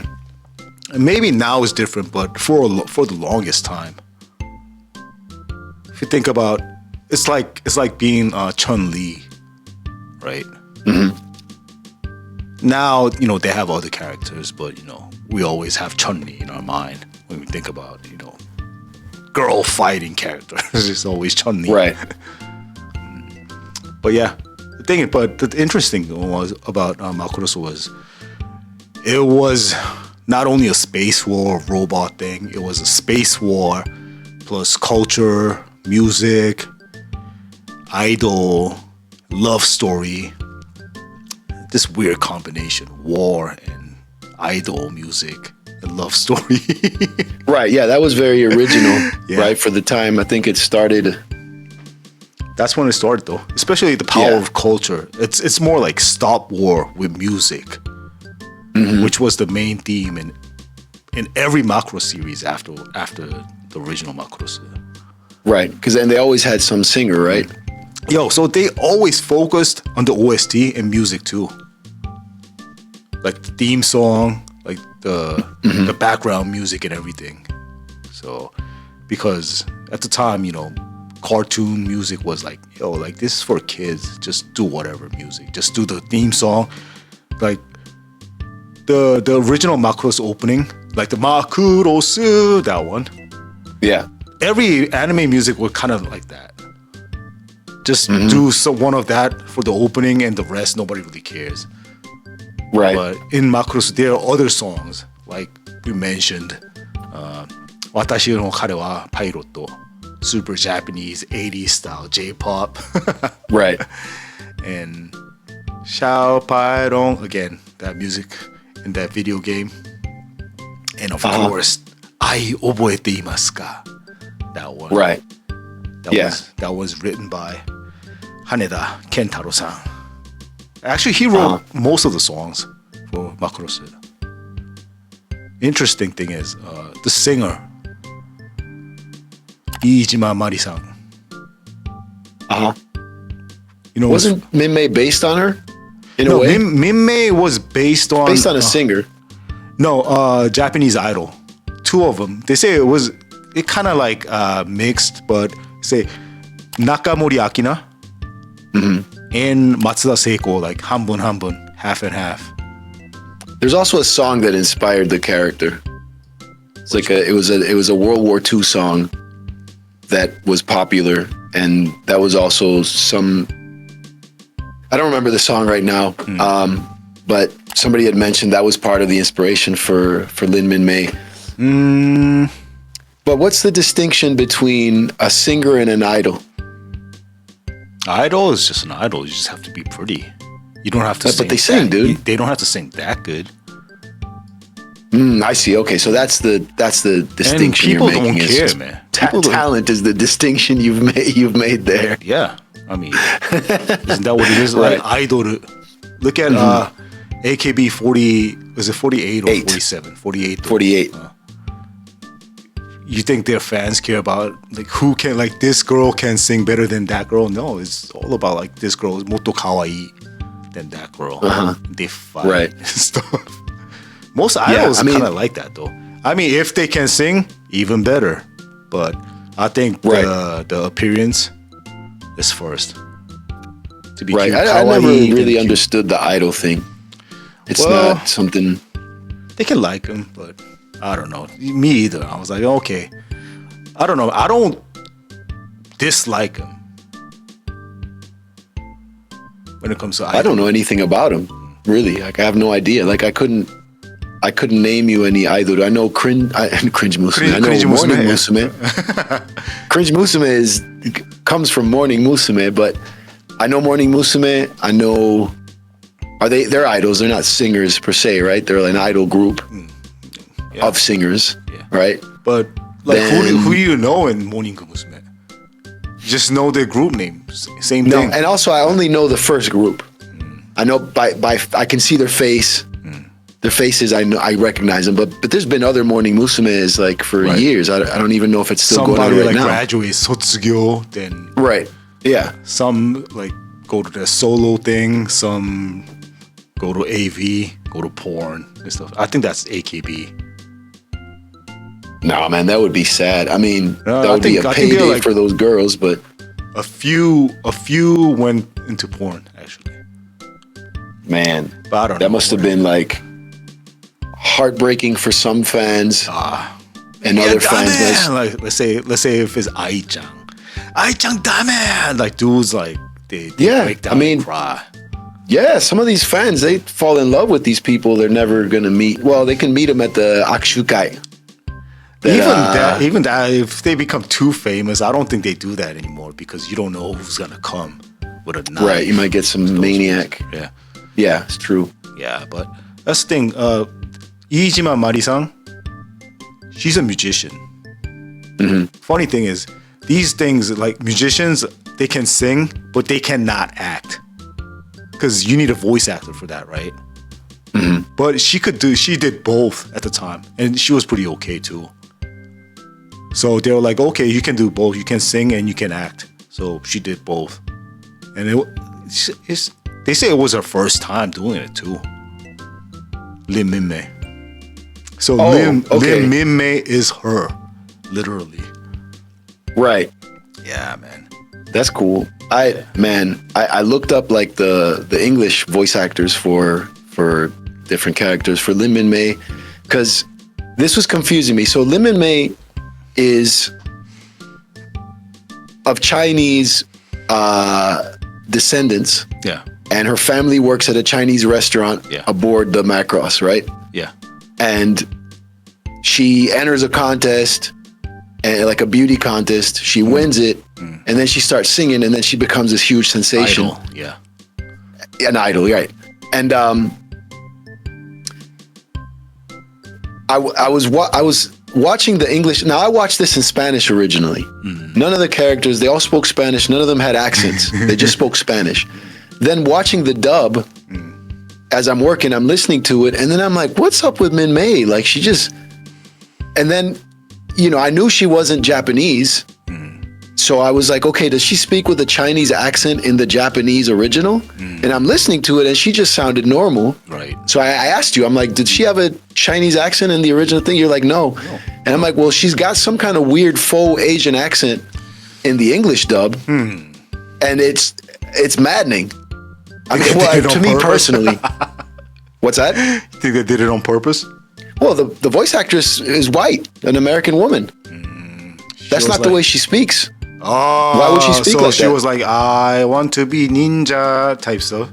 Yeah, not that hardcore, but it was like, oh, really? Like she did things like that. Like, yeah, no, it was really, really hard to listen to. And as the whole show, she would do these things like, you know, Hikaru. And for the most part, they're speaking in English. They get the names right. But she would say, Hikaru. Okay, I see. So, I mean, definitely there was like an attempt to make an Asian accent there, right? But the other thing I realized, this must be a thing with me because it's hard for me to watch anime. It doesn't matter what language, with like the high-pitched voices and all the dude, it drives me nuts. Like, it's really hard for me to do. So a lot of animes, I just don't watch them because that's pretty standard. High-pitched voices are kind of pretty standard in Japanese animation. Oh, yeah. Just in Japan in general, some people naturally have a high-pitched voice. High-pitched voice means polite in Japan. Right. And also, if you're a female and you already have a high-pitched voice to begin with, and you're also being polite and you're making it extra high-pitchy, it was really tough to listen to. Plus, Minmay is kind of an airhead. Yo, like what if kind of she is an airhead? I mean, it had me thinking because I remember as a kid, like I said, a lot of the love romance stuff just went over my head, and I remember Minmay. Even as a kid, I remember her having kind of like a selfish attitude. I remember as a kid Yeah. I remembered that watching this again. I'm like, oh, I even got that as a kid. Crazy. But she's like, I mean, super airhead style. Yeah. Like, you know, Hikaru's like really into her, and you can tell she doesn't care. Like, he gets injured in battle, and he's fine, and she goes and visits him, and it meant a lot to him. And then she's just kind of whatever. And then she was overexhausted from her touring, singing and stuff. Her manager was like, you know, driving her crazy, and so she fainted from exhaustion. She ended up, you know, resting, and she asked him to visit, and he couldn't because he had to fight or do something serious, but he wanted to because he was really into her. Right? Yeah, I got a war. He had to save Macross. Yeah, and then she was like, you know, oh, I visited you when you were, you know, whatever, like that kind of guilt tripping him. Oh my God. And then he feels real bad, and he hangs up because this is around the time Hikaru starts realizing growing a pair, and like he's like, you know, nah, man, I'm not gonna simp out like this. Like, I got limits, you know. Like he after Roy Falker dies, he starts changing. Okay, now it's like I'm not gonna be friend zoned anymore because she constantly, like, one day she's like, oh my God, I'm your girlfriend. The next day, you're a friend. You're my best friend. I like my cousin Oni-chan. That's another weird thing we got to get into. Yeah, friend zones him all the time. Right. Well, she friend zones him, but when they first meet, he's not a fighter. He's just like an amateur pilot guy with a lot of skill. And she's just, you know, the daughter of the Chinese restaurant owner and worked at the shop. And they meet. Then they end up stuck in this chamber in the Macross ship, and they can't get out. And then they think they're going to die. And so she's like, I always wanted to be someone's bride and all this stuff. And so they do the whole ceremony. They get married and stuff. And to him, Hikaru is like, just like a dude, just like, it just impacts him. And he feels like, oh my God, like oh, this is the one. And then they get off the ship, and then she changes immediately. She's like, oh, we're not going to die. Okay, well, forget you, you know. And he talks to Roy Falker, and he's like, can a person change from one day to the next? And then, you know, Roy Falker, who's his older brother, his senpai, you know, he laughs at him. He's like, oh, you need some schooling, buddy. But she always had this thing where when he decides he's not going to visit her, then he hangs up, and then her response isn't like, oh, did I do something wrong? Or like, what happened? Is he mad? No, she's just like, that's weird. And then she just starts reading a magazine and like laughing to herself. And I'm like, all right, this character is ridiculous. Yeah, I mean, that's a thing too. Like, I saw an interview. I watched an interview of the producers talking about creating the character Minmay, specifically Minmay. They said they did that on purpose. They made her a little like half likable, half annoying on purpose. Made her like ditzy. Yeah, like super entitled sometimes, like wagamama. Oh yeah. Otherwise, 100%. yeah. Although because like the thing is the love triangle, right? Hikaru, Misa, and Minmay. If she's also like likable all the time, it's, you know, like the power balance is, you know. Yeah, it's hard. Yeah, it's hard to manage. Yeah. So you have to make her unlikable too. Right. You know what's funny? She was voted for the #1 unlikable character.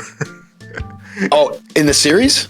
I don't know if it's in the series or anime at the time, but she was voted for #1. Hey, I can't anime, say I don't probably, understand. But funny thing is, the character Minmay, super entitled. I mean, reminded me of a lot of Japanese girls too. It's all about, you know, I'm super entitled, I'm annoying, sometimes insufferable, but I'm kawaii, I'm cute, so I get a pass. So you got to put everything. up with it. You guys better put up with it. Kawaii. And I'm just like, you know, again, back then when I was young, whatevers. I didn't really care. But looking at it again at this age, I'm just like, yeah, it's not as cute, man. It's just kind of annoying. And it reminded me of a lot of girls I know in Japan. Yeah, kawaii. Yeah. Again, that song. Kawaii dake ja dame desu ka? Right. Cho kawaikute gomen ne. That song too. So I'm like, yo, okay, enjoy your time while you're cute, but Right. man, but that character inspired a lot of female characters after in movies and J-dramas after Macross. And those are like of that time period, like the 80s? Yeah, because before 80s, that, 90s. you know, like the girls were just like super like quiet, likable. Right. Yamato Nadeshiko. Yamato Nadeshiko, ideal. exactly. Yeah. Right. See, that's the thing. Minmay, the exact opposite of Minmay is Hayase Misa, right? Yamato Nadeshiko. Right. She's quiet. She's like the epitome of like traditional Japanese woman. Right. She's quiet. She's modest, kind, patient. But inside, she's strong. But she has a soft spot. She's super muguchi. She don't talk too much. Again, Right. Again, like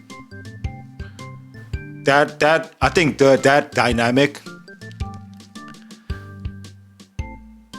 even in Evangelion, right? Rei-chan. Rei-chan is Misa. Right. And right. Asuka's Lin Minmay. And Misa at least had a temper. Like, Dei-chan is just super Yamato Nadeshiko. Like, no temper, no nothing. Like, super even keel all the time. That temper went to Asuka too. So she's super... Right. I never liked Asuka-chan. Yeah, well, she was like... the same thing we're talking like, about. Then like, I'm cute, so I'm okay type attitude. Right. But a lot of like the characters like Shujinko, like Ichimaime girls of movies in the 80s and early 90s, late 90s. Yeah, I say even till early 2000s. Girls had that, I guess, what do you call those? That attitude. That attitude? Of like they do some weird stuff or annoying stuff, then just be like, haha, kawaii. Then all the dudes are like, shogane na. Yeah, dude. And again, people Shogane na. Yeah. And people who watch that growing up, especially girls, they will follow those things. You're gonna emulate that character. Emulate it and copy that personality because that's supposed to be motteru onna, right? That's supposed to be the new generation, super like. I'm not like, the traditional like boring Japanese, quiet Japanese woman. I'm the new generation type. Yeah. Woman. And that was our generation growing up, and that was the girls we met when we were in Japan.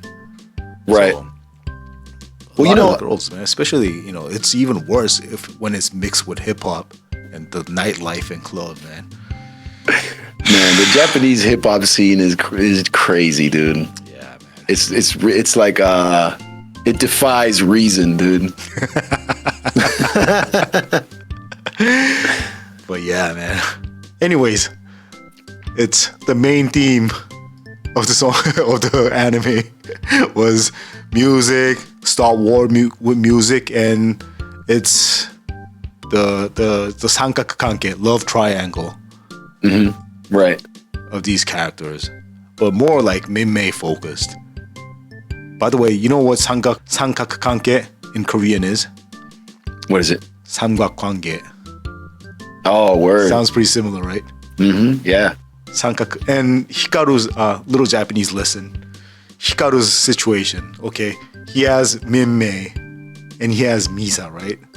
Right. What do you call that in Japanese? A headache, dude. Atama itai. Hettoeku. Hettoeku. Ryote ni hana. Right. It's a Flowers flower in both hands. Yep. Ryote ni hana. Yeah. So I don't know. Who do you like better? Misa or Minmay? Misa definitely, just because I really found Minmay just too annoying, and part of it is that voice and that full Asian accent. Oh, Hikaru, sorry. Sorry. Yeah, it's just it was weird. But I mean, it did make the point that she was a Chinese, Musume type character. But well, I mean, she's supposed to be a Chinese Japanese, right? Right. So, but I mean, they gave her that accent, which they waza, right? Yeah, like they just really wanted to like push, get that across, I guess. Who's my favorite character? I appreciated Roy Fokker more now, I guess, as like an older guy. Like I found him hilarious. Well, because the other thing is he wasn't like a piece of trash. Right. He's like he's kind of like the Han Solo type dude. Right. Exactly. That's who he was. And and he cared about Hikaru and everybody around. And he was trying to get him on, get him on the right track with different things, battling and being a pilot, all these other things. Plus his Valkyrie was the coolest, right? Yeah, the skull and crossbones. Yeah. The other thing, I had an appreciation for Captain Global now. As a kid, I didn't give a shit about the captain. Like, the guy with the mustache and the hat, just, he's always just, and he always has to make the hard decisions. Like Oto-san type, right? Right. But, there's definitely, the characters are good. There's like comedic moments.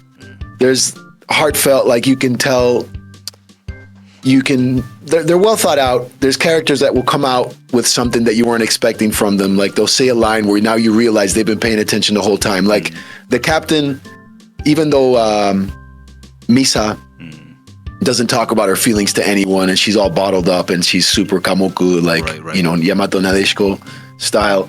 Yamato Nadeshiko. He realizes, when she says she's going to quit, he says, like, don't let this stuff with Hikaru get you down. Like, and she's like, oh my God, she couldn't believe, like, how did you figure that out? And he's like, hey, whenever a lady is considering retiring or leaving the team, it's usually, an issue of the heart or whatever, Oh, he's sexist too then. I think he's just experienced. The other thing that's funny is those girls that work on the deck. And are constantly like, Japanese dramas. You always see them. Exactly. Right? Oh yeah. Those girls were super Japanese. What do you call them? Always the choruses. Mm-hmm. There's the backup singers. Yeah, backup singers. Yeah. They're totally. That was their job in that show, and they're always talking shit. And then there's another dude. I should have switched it over to Japanese to see if it was the same. But there's a guy on the deck, and when they're talking behind Misa's back about like, oh, is she going out? Is she with Hikaru or whatever? And she should speak her mind. They all have their opinions because they're kind of like the comedy element in the show too. Like they're always talking shit and whatever, and they're kind of airheads as well. And they end up dating the Zentradi. Alien guys when they shrink themselves down, the spies, right? And they go to the nightclub together. Yeah, so it's good. It's a good ensemble cast. Yeah. Also, they have everything's in threes. Yeah. Hikaru's got his two buddies. There are three of them. Yeah. The girls on the deck are three. The Zentradi come down as three. Yeah. There's always that thing going on. But favorite character wise, going back to your question, no, the girls. Out of the girls? Yeah. Oh, between Misa and of course Misa, dude. Like, she's like, I'm older and I'm his superior, and I'm not as cute and whatever. Like, nah, dude, you're not. You don't have that annoying voice. Yeah, she's getting close to that 25, dude. She's already stressing, dude. The Christmas cake. Yeah, I really liked Misa until. Media-chan came. Dude. The alien, the fighter. Yeah, she's a badass, dude. I was like, oh, okay, now this. Yeah. Well, yeah. She marries her Max, design, right? Yeah. Yeah. Her design, they made her really, really pretty. Like, they made her extra pretty. Extra pretty. Minmay's kawaii, and Misa is kind of like more like kind of normal, right? Adult. And then this one they made her like kide. She's like real, like she got the green hair. Yeah. And she had the green hair before all these green hairs. Right. And then she married a blue hair with Max, dude. Max got blue hair. Then they have a baby with green hair. Yeah. That's probably the first anime I saw with the colored hairs. It's probably Robotech Macross. Right. the cool thing about this, so she's a Zentradi. The Zentradis are like a war race. They're like the Klingons, basically. And we find out later that they were genetically engineered to be fighters. Yeah.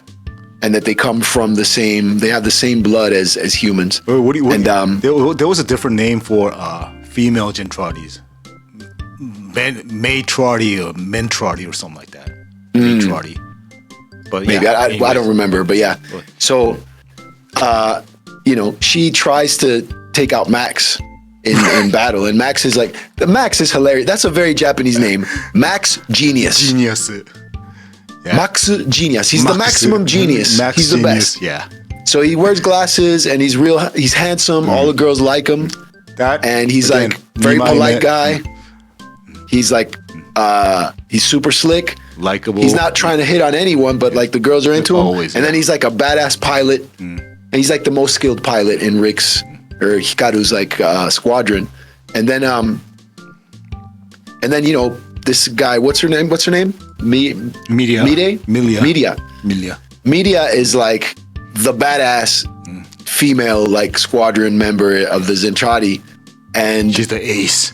She's the ace, dude, and like she can't take him out, and then he wins, and she's furious, and then she asks to be miniaturized so she can go in. Shrunken down. Yeah, and her reason, because the other guys want to go because they're curious about Minmay. They heard like the broadcast of the song, and like they want to know what that is. Yeah. She wants to go there to get revenge. She's like, I need to take this dude out. And then they do the arcade thing. It's not about the war. It's about us, between him and me. Yeah. They go down, they have an arcade meeting. He beats her in the arcade. And then he asks, but he likes her. Yeah. She's like, and he asks her like, hey, like, I want to meet you again. And she's all angry. She leaves angry, but he says like, meet me here. And they meet. At a park. And I remember that episode because that episode was done in Korea. So like the drawing was super bad. but it's great. She comes over and it's a first date, and she brings a knife. Yeah, and she throws a knife at him. He dodges it, and that knife hits a tree. And she has another knife. That knife was for him. She's like, grab the knife. Let's go. Like this is to the death. And he's like, what? And then he beats her again. And then she's just like, just kill me now. I'm a failure. Just kill me. And he's like, no, I can't. And she's like, why not? He's like, because I love you.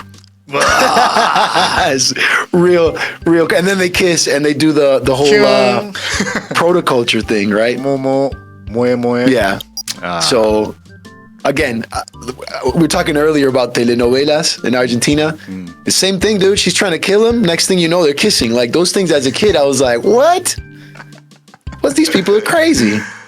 But yeah, man. Talking about the Gentrati spies, three dudes. I remember after infiltrating Macross and like gathering up all the stuff, they go back to their ship, right? Yeah. And they're like, okay, what you guys brought back? Information and like these little things people use on Macross. Oh yeah, dude. But then, they go back to their, I don't know, like locker room or whatever, right? And they look at each other and like, you didn't take out everything. Like you didn't either. Right. Stuff. And they take out Minmay singing song, right? Singing doll. Right. Little action figure that Minmay sings and she sings kyun kyun atashi no kare wa pairoto, that song. Right. That's the jam that made these guys peaceful. Yeah, they're like, oh my god. They love it. Yeah, they love it.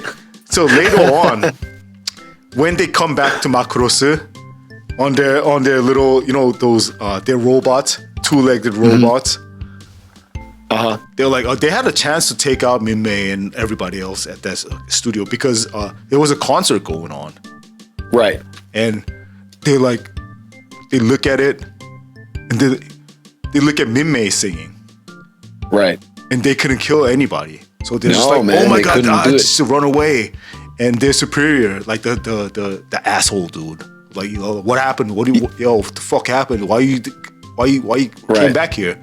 And I remember like he was like, oh, Minmay がいたんです Like, who are you talking about? Minmay was there, so I couldn't kill him. And the asshole dude was just like, oh my god, and just kills him at the spot. So everybody just runs away. I thought that was hilarious, though. Yeah, his nickname was the Ally Killer. Yeah, right. Yeah. He took pride in that. Yeah, man, it was funny though. These weird characters, man. But so, dude, speaking of weird characters, what was the deal with Lin Minmay's cousin with the long hair, the kung fu guy, the actor, the activist who hates war? Yeah, but he's good at fighting. He's good at fighting, yeah. Oh, plus the Zentradi, they watched the movie because he was in a movie with Lin Minmay. Right. And it's real weird because he kisses her in the mouth in the movie, and they've got this whole relationship where he's her cousin, but like you're like, what are they? Are they into each other? Like, what's going on? And Rick, Hikaru goes crazy whenever he sees this stuff. But the funny thing was, the Zentradi are watching a feed from Earth, and they're seeing this movie from like the premiere of this movie, and they see footage of the cousin. What's his name again? I forget. Anyway, her cousin. That was his name. He's fighting people in the movie, and he's like shooting rays and like doing all this crazy kung fu stuff. And the Zentradi see that, and they're like, who is this guy? He's so powerful. And in the movie, he shoots some rays and then kicks a giant in the throat. And they're like, they're like, oh my God. Like, they're like, how is this possible? That was hilarious. Again, that was some weird stuff too, because that's supposed to be his Minmay's cousin. Mm-hmm. Yeah. Like constantly, it's something. Yeah, it was some weird stuff. Yeah. One other thing about Minmay is, I think, like whole character at the time, especially when like in the early 80s, late 70s, early 80s, I think her character kind of shows like Japanese dudes' obsession or curiosity of Chinese girls in Japan. Like Chukaya no Kanban Musume, the pretty girl at my, at the local Chinese restaurant. Local Chinese restaurant, right? And right. It always kind of like gives me that weird feeling. I mean, there are a lot of Chinese. They're always Chinese Japanese though. So to me, that always made me think, Japanese dudes like curiosity, because that's the thing.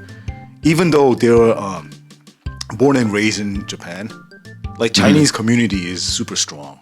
So Chinese community is Chinese community. It's kind of like, unless, they're just like, okay, I don't want to be a Chinese person anymore. I want to just blend into a Japanese community and, live as a Japanese person. Unless they do that, Chinese are Chinese community. Even in Korea too. That's why we all have Chinatown here and everywhere. Right. So I always thought that was kind of like Japanese dudes, like, that Kanban Musume. China Otaku. Yeah, China Doresu. Otaku. Yeah, that's me actually. China. I mean, that made a huge impact in my life, especially China Doresu. Because I would see those things like China dress, wearing waitresses at Chinatown in New York. So I always thought that was like super exotic. But then, you see Minmay wearing that stuff, China dress. So I was like, oh, remember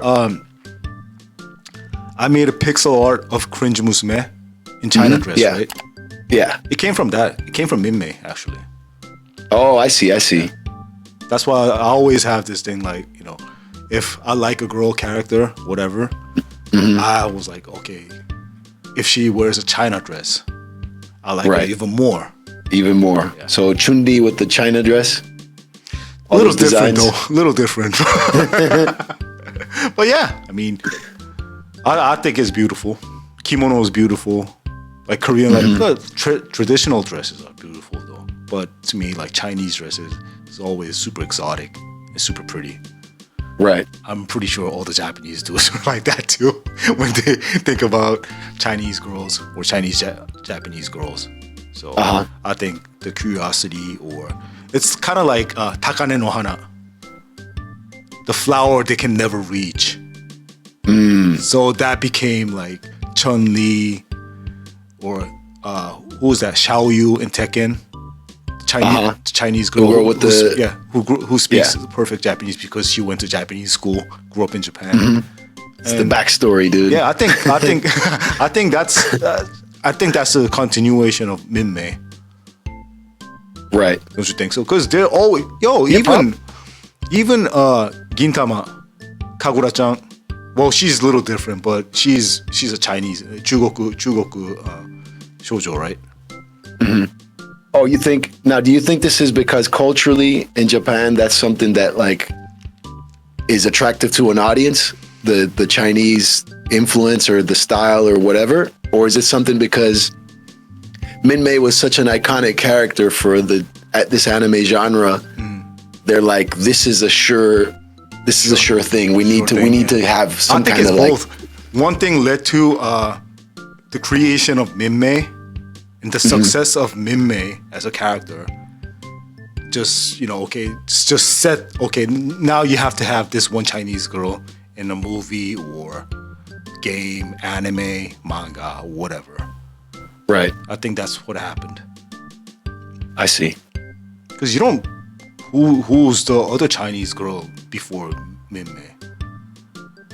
Right?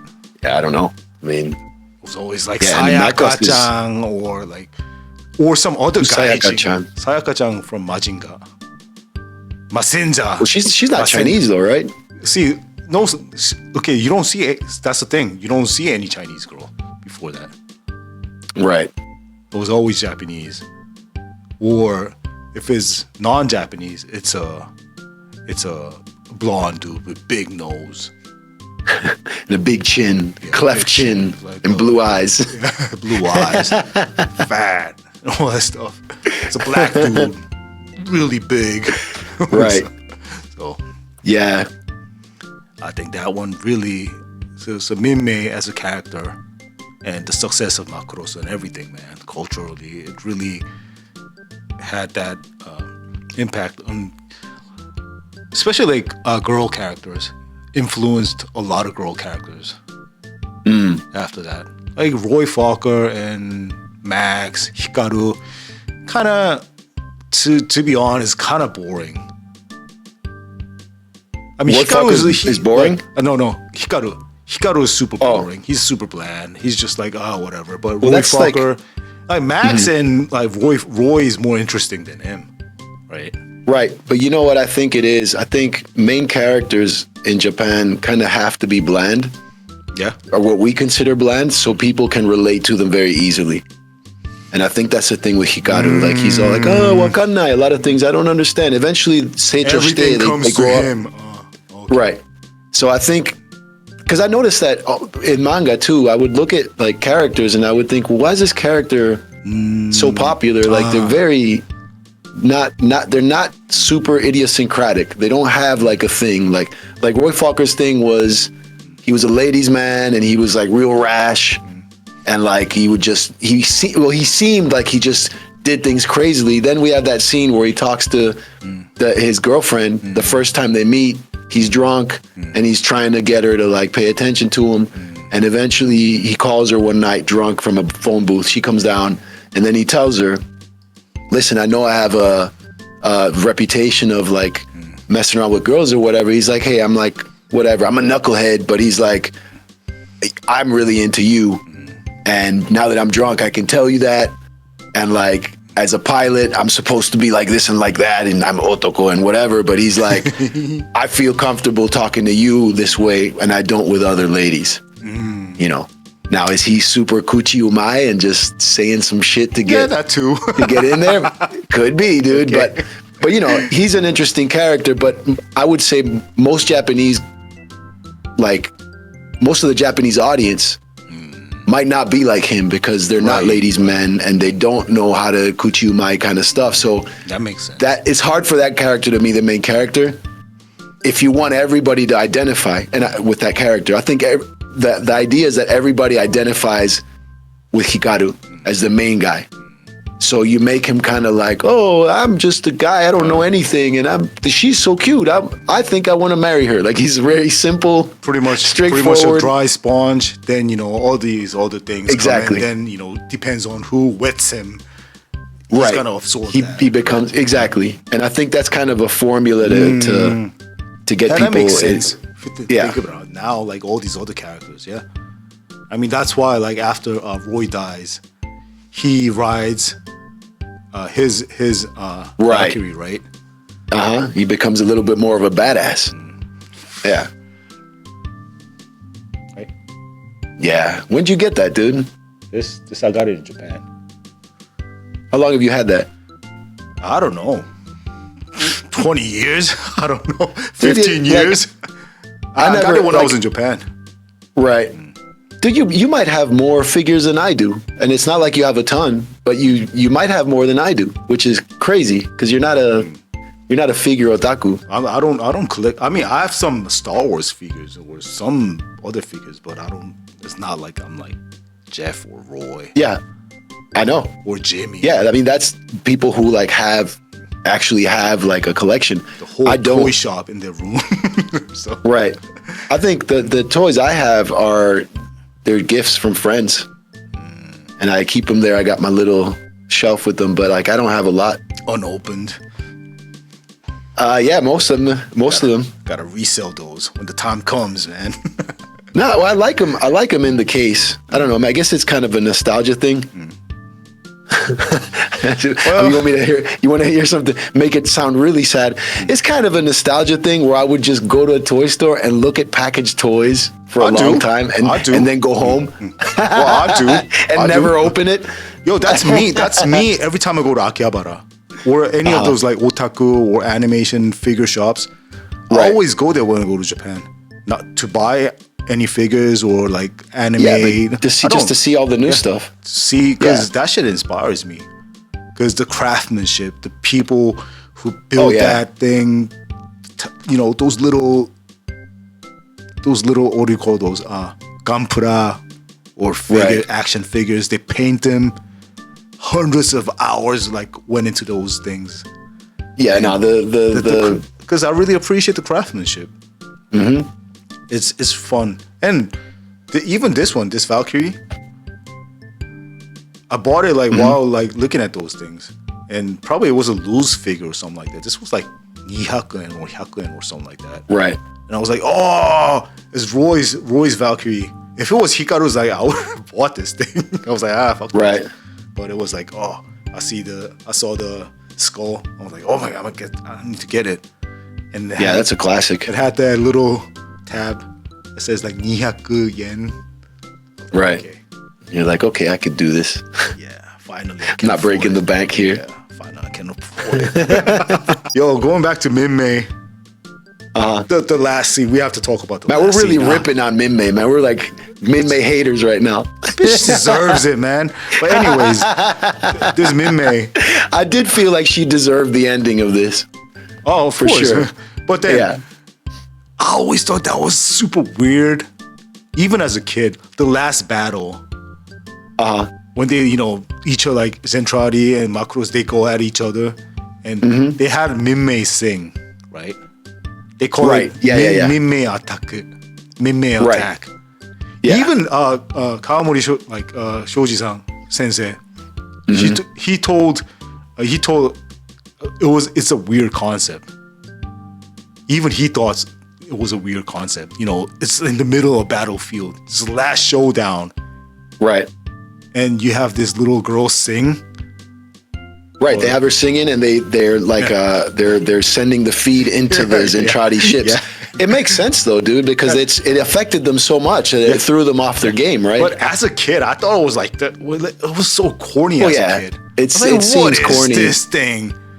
Damn. Well, part of it is okay. What happened? It's the reason behind it that escaped us as kids, because we weren't paying attention to all the the proto-culture stuff and the human relationship versus Zentradi, the culture influence, impact all that culture, music, and all those stuff. Yeah, so if you miss all that, you don't understand that that's actually a weapon. Yeah, man. I mean, it is a weapon now. man. Like, but at the time, I thought it was super stupid, man. Yeah. But yeah, I probably did too. Understanding the culture of music, again, just like you just mentioned, like in Korea, Korean War never ended. You know this, right? They're still under a truce. Technically, the war never ended. They're still at war, just under a truce. So, at the military, what do you call those? This is Korea versus North Korea? Korea and North Korea, they're still at war. Yeah. The war never ended. Right. So, what do you call those? The military demarcation line? Is that what they call them? Yeah. Yeah. So, Koreans call it the 38th parallel line because that's the 38th parallel. That's where it is. Right? Yeah. And there's military camps and guard posts there, right? I've seen footage from that. That's crazy. I have friends who actually did the service there too. Okay. And they have back in the day, they have all these propaganda broadcastings. They have like big speakers like pointing at each other and just blasting, propagandas, like things like "Come to North Korea," South Korea is gonna be nuked by the states or some things like that. And Korea, same thing. Like, yo, China's gonna rape you guys in the ass. So now it's the time to escape all those things. But again, it's meaningless. Right. You know what they try to start doing? This was like, it's been going on for years now. Now they Minmay attack North Korea. They just play K-pop songs on full blast. K-pop, just like yeah. Funny thing is, like, by the time they get discharged, they know all these Korean songs, and they were actually North Koreans who escaped North Korea, soldiers who came down to went to South Korea, and it was like, oh, I like, let's say for example let's say it was Minmay, for example, right? I like Minmay. I want to listen to Minmay song. That was the first thing they said. Just like Macross, just like Macross. So I was like, oh, okay, now it makes sense. But back then, I thought it was super stupid. Again, power of music, man. You don't know. Yeah. Well, I mean, look at just the cultural in general. Like Japan's most influential exports. You could argue it's technology, but like I think it's anime and video games and pop culture is like what really got them on the map, because now young people, I mean, look at all the people going to Japan and tearing it up, all these tourists and stuff, but like to the Gaijin Mart. But years ago in pre-anime, these people wouldn't even know what Japan is. Most people, I would argue, know about Japan because of anime, not because of, Shogun, Bekshi, Ninja. I mean, before that was like ninja though, sumo, but it wasn't a big thing. People knew it Japan wasn't like from like what? Like CD players, TVs. No, I mean, technology, it was all there, but people bought them, but were not interested in going to Japan. They just liked having a VCR or like, Walkman, a Sony Walkman. Like they wanted that, but they weren't trying to go to Japan to do anything. Now, people are super geeking out over it. I mean, the reason I speak Japanese now and I've been there and everything, it was manga. Like that was it. Yeah. It was manga. It was Shuichi. It was people I met in LA, but it was me wanting to draw manga that got me to learn and figure things out. Right. So I think that's like entertainment is one of their strongest. I mean, 100%, man. And that's why they had that thing, the Kuru Japan thing, where it was like, we're cool now because of these things. But well, look what happened now. Yeah, you're right. One other thing about Macross, they say Macross is the anime that brought the term otaku to the culture. Oh, really? Yeah. People think it was Evangelion or Gundam, but they say it's Macross. And why is that? Because the producers, right? Kawamori Shoji and the trio, They were like they said their senpai were the first generation otakus, but to the mass, you know, they were the first generation otaku. You know why is it otaku though? Why is that? Because otaku is, you know how many, let's say like in Japan, to address each other is you. You is like anata, teme, omae, kimi, kisama, onore, everything, right? And one of them is otaku. Because otaku means your house or your household. And it's otaku, W-O, otaku, right? No, it's just o. Is it? Yeah, I think so. It's like the old way. You can spell it both ways, but I think it's... But in hiragana, I think they just use o.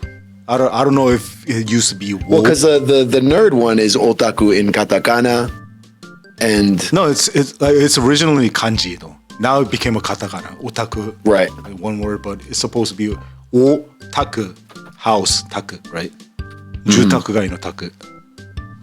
Right. So, but it also means you. But so between so the actual the old meaning is wo. It's wo, W-O, taku. Became o. And then it became o for because, like the nerdy. Because a lot of o came from wo. And they don't use the Japanese words. They don't use wo anymore, right? Right. So it just became o. But anyways, the otakus back in the day, calling each other like anata, kimi, omae, just like we mentioned, it was too rude for them. And they were like, they're like awkwardly polite, right? Right. So they will always call each other otaku. Otaku wa, Felipe, otaku wa, type stuff. Right. That's why, people saw that stuff, they tried to make fun of that. So these guys are otakus. That's the... I see. And interesting. This is even in the Japanese version of Macross too. When Hikaru meets Minmay for the first time, he calls her otaku. Oh, word? Like, watashi wa pilot, something like that, something along those lines. Watashi wa hikouki nori, otaku wa superstar, idol. I see. So at the time, Macross was a big hit. So everybody who watched Macross tried to copy that. So they call each other otaku. It became this weird like sensation. And these, of course, these people were gonna be like, these magazines supposed to be cool people will try to make fun of them. Like, these guys are otakus. That became an otaku now. I see. That's interesting, dude. I didn't know that. So anime and manga nerds, being super socially awkward, they call them otakus. Back then, only the manga and anime nerds. But of course, now like everybody's an otaku now, right?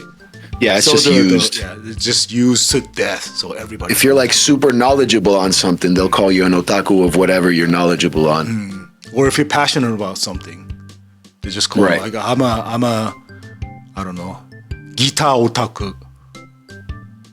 A what? Guitar. Oh, right. Guitar. Yeah. I'm a game otaku. I'm a, I don't know, benkyo otaku or some shit like that. Right.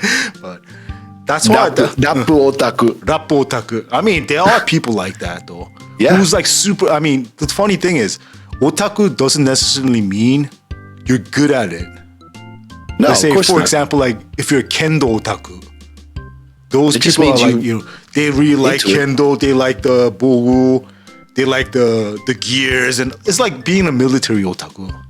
Right, exactly. It's like, I like those guns. They know like every tank, name of every tank, every plane, every warship, whatever. But they never joined the force. They're just otakus, right? So Macross was the start of the whole otaku thing. That's what they say. Macross otaku.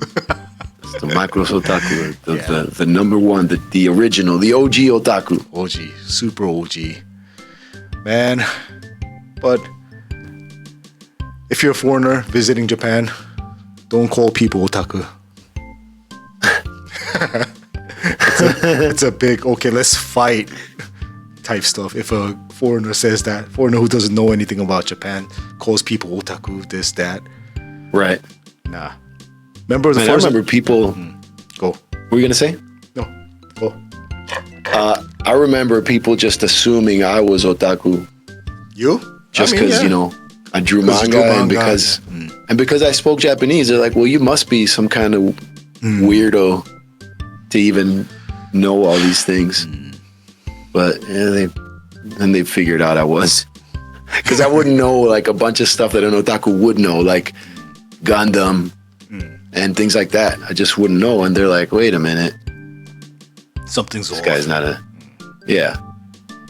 But yeah, man. You know when otaku became, I guess, but still in the 80s or 90s, because the stigma of otaku. There was a homicide jiken incident in Japan. This was in the 80s? I think it was 80s, mid 80s or late 80s. This otaku dude, he kidnapped a little girl and killed her. Oh man. And it was a big thing because he was an otaku.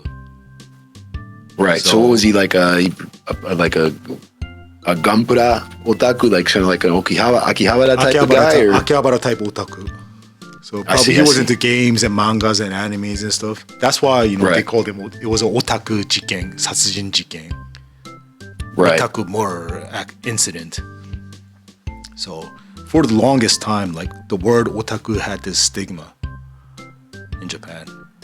Oh, it was because of that? Yeah, because of that. And what really changed the word, the image of the word otaku was densha otoko. Yeah, that's right. Yeah, in the early 2000s, right?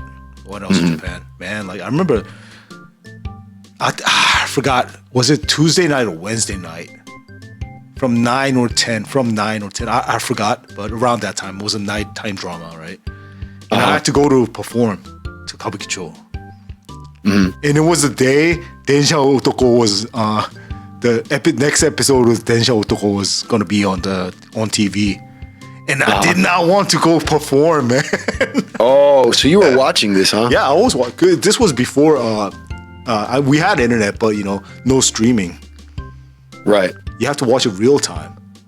Right. Otherwise, you have to wait like months for somebody to rip it on, put it up on the internet, or watch a DVD or something like that. Right. So I was like, yeah, that was ultra popular. Yeah. But then it changed. It was a Densha Otoko, that dude. He was a nice dude and everything. It was a Nichanere story. So right. It kind of changed the whole image of the word otaku, and ever since then, all the dudes, like when they talk to girls, otaku だからね. It became a thing. So all the girls are like, この人は I don't know, he's a 音楽 otaku. Right. So that the word otaku just became like super loosely used by everyone. Right. But if you're a real otaku, you never want to get caught. There are dramas and mangas and animes about being an otaku, trying not to get caught by other people at work and stuff. And like them not finding out what you're into or what? Just being otaku. Usually it's manga or anime. In those I don't know, those mangas or dramas, but it could be anything. I think it kind of depends on what kind of otaku you are, though. If it's like, let's say I'm a porn otaku. That's a big no-no, right? It's not something people are gonna be like commending you for. Have to be something like socially acceptable. Then otaku. Right. Can't be like, what else? I'm a fuzoku otaku. I'm a kabakura otaku. Kabukicho otaku. No. Yeah. So the real otakus, now they even lost that word otaku to regular people too. Right. So now they call those real otakus honmono. The real deal, dude. The real deals, like really socially awkward, insufferable, weird dudes. Honmono. あいつは本物. Honmano means Hamano, dude. Real thing, right? He's a Yeah. real thing. Otaku is just like whatever otaku, but Otaku is now normal. But I think to anime and manga people, it's still kind of like big shitsure to call them otaku because it started there, and they Right. still have some kind of feeling about those, I don't know, back in the day, because like I was otaku, I was called otaku all my life, and people Right. laughed at me. All those, like, I think they still have that. I don't know, what do you call it? Grudges. They got a chip on their shoulder about the word. Probably. I mean, I think it's Like, really. don't come. What did you call me? No, I mean, imagine calling a sensei, manga, like famous manga sensei. Hey, man, I heard you're an otaku. Right? Right. Well, I mean, That would be nowadays, who super knows? today, I think right? you get some people who will say, "Oh, otaku deo." Just go with the flow. Right. Maybe. But Social media friendly. yeah, who knows? I mean, nowadays things might be a little bit different. That word went to Korea, and maybe because I guess the pronunciation otaku sounded too Japanese to Koreans, they started to call it otaku. Started to Otaku? start to voice the T's and K's. So now it just became odok. And they just that's what they call it. Yeah, odok. And Odak. Odaku. Yeah, exactly. If you read my DJ5 doc in Korean, it's odok. Same thing. So I remember Raul back in the day was like, yo, like, this was like when I won the tournament and everything in Japan. It's like, oh, like, you're gonna debut in Japan, so like, don't you have to change your name? It sounds like otaku, right? Uh-huh. And I was like, oh man, I don't have to change my name. It's even better. People gonna remember me because of my name. Yeah. Used this before I started to make music. So I was like, fine with this. I don't care. I'm an otaku anyways.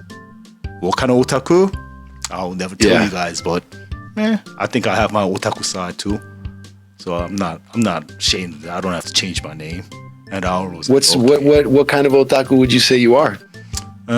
It's your secret, dude. It's your dark secret. Kind of my secret. But I mean, there are a few things. I like guitars, musical instrument, otaku, recording gear, computers, those things. I like them.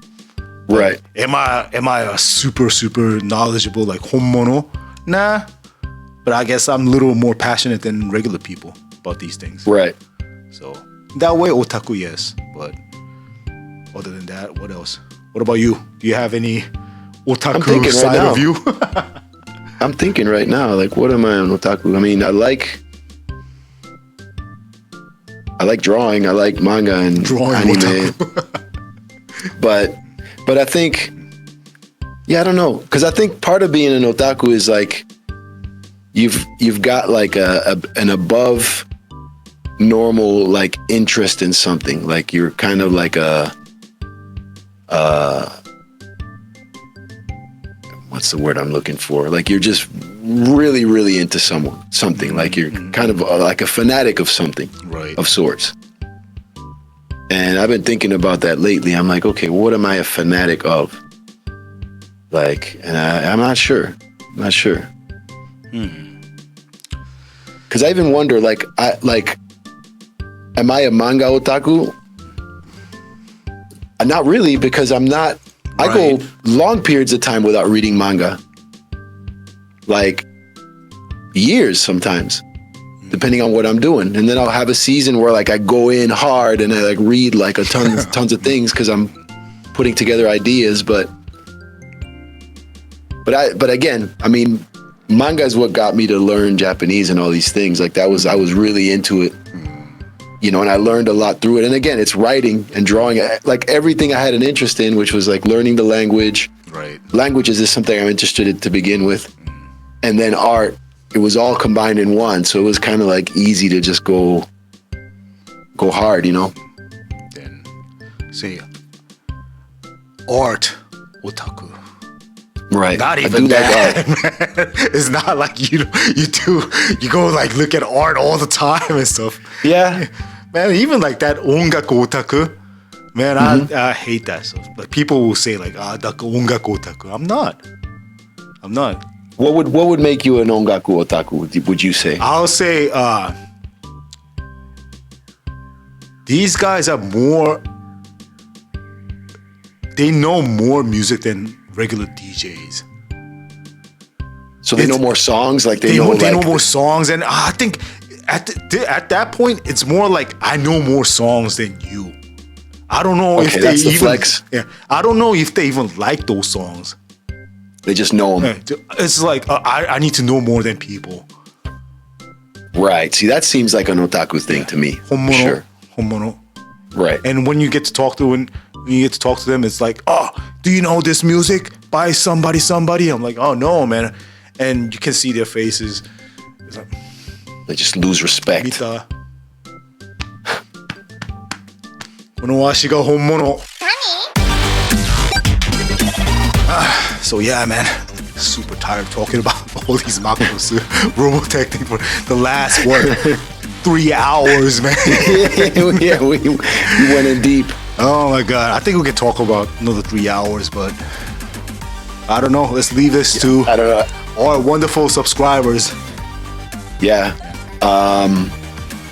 So this time around, I drew something pertaining to what we're talking about. So I did a Macross, doing a Macross themed thing. But yeah, how our viewers, how do you feel about these CM Studio Talk videos? Do you enjoy these? Is there something else you'd like to see in terms of art, or do you like other style videos better? Or let us know. Let us know what you think. Well, one other thing I want to ask our subscribers is, do you guys want us to live stream? Go live on YouTube? Because I'm thinking about doing a virtual Japan tour. Oh yeah, on YouTube Live, so I can show you places. You guys want to go like Shibuya or Shinjuku or whatever, Kabukicho? We can do a virtual Japan tour on live. Right. So let us know if you guys want us to do that. Anything else? I'm nearly done with this thing. Okay. So yeah, I think we managed to talk about Macross, Robotech. We tore up Theme Minmay. Sorry, not sorry. Kawaii kara. We learned the birth of the otaku term for anime people, and the Minmay attack on North Korea. Right. If you guys want to share any memories about Robotech and Macross, I'll see you all in the comments then. All right. Yes. Let us know. Peace. Peace.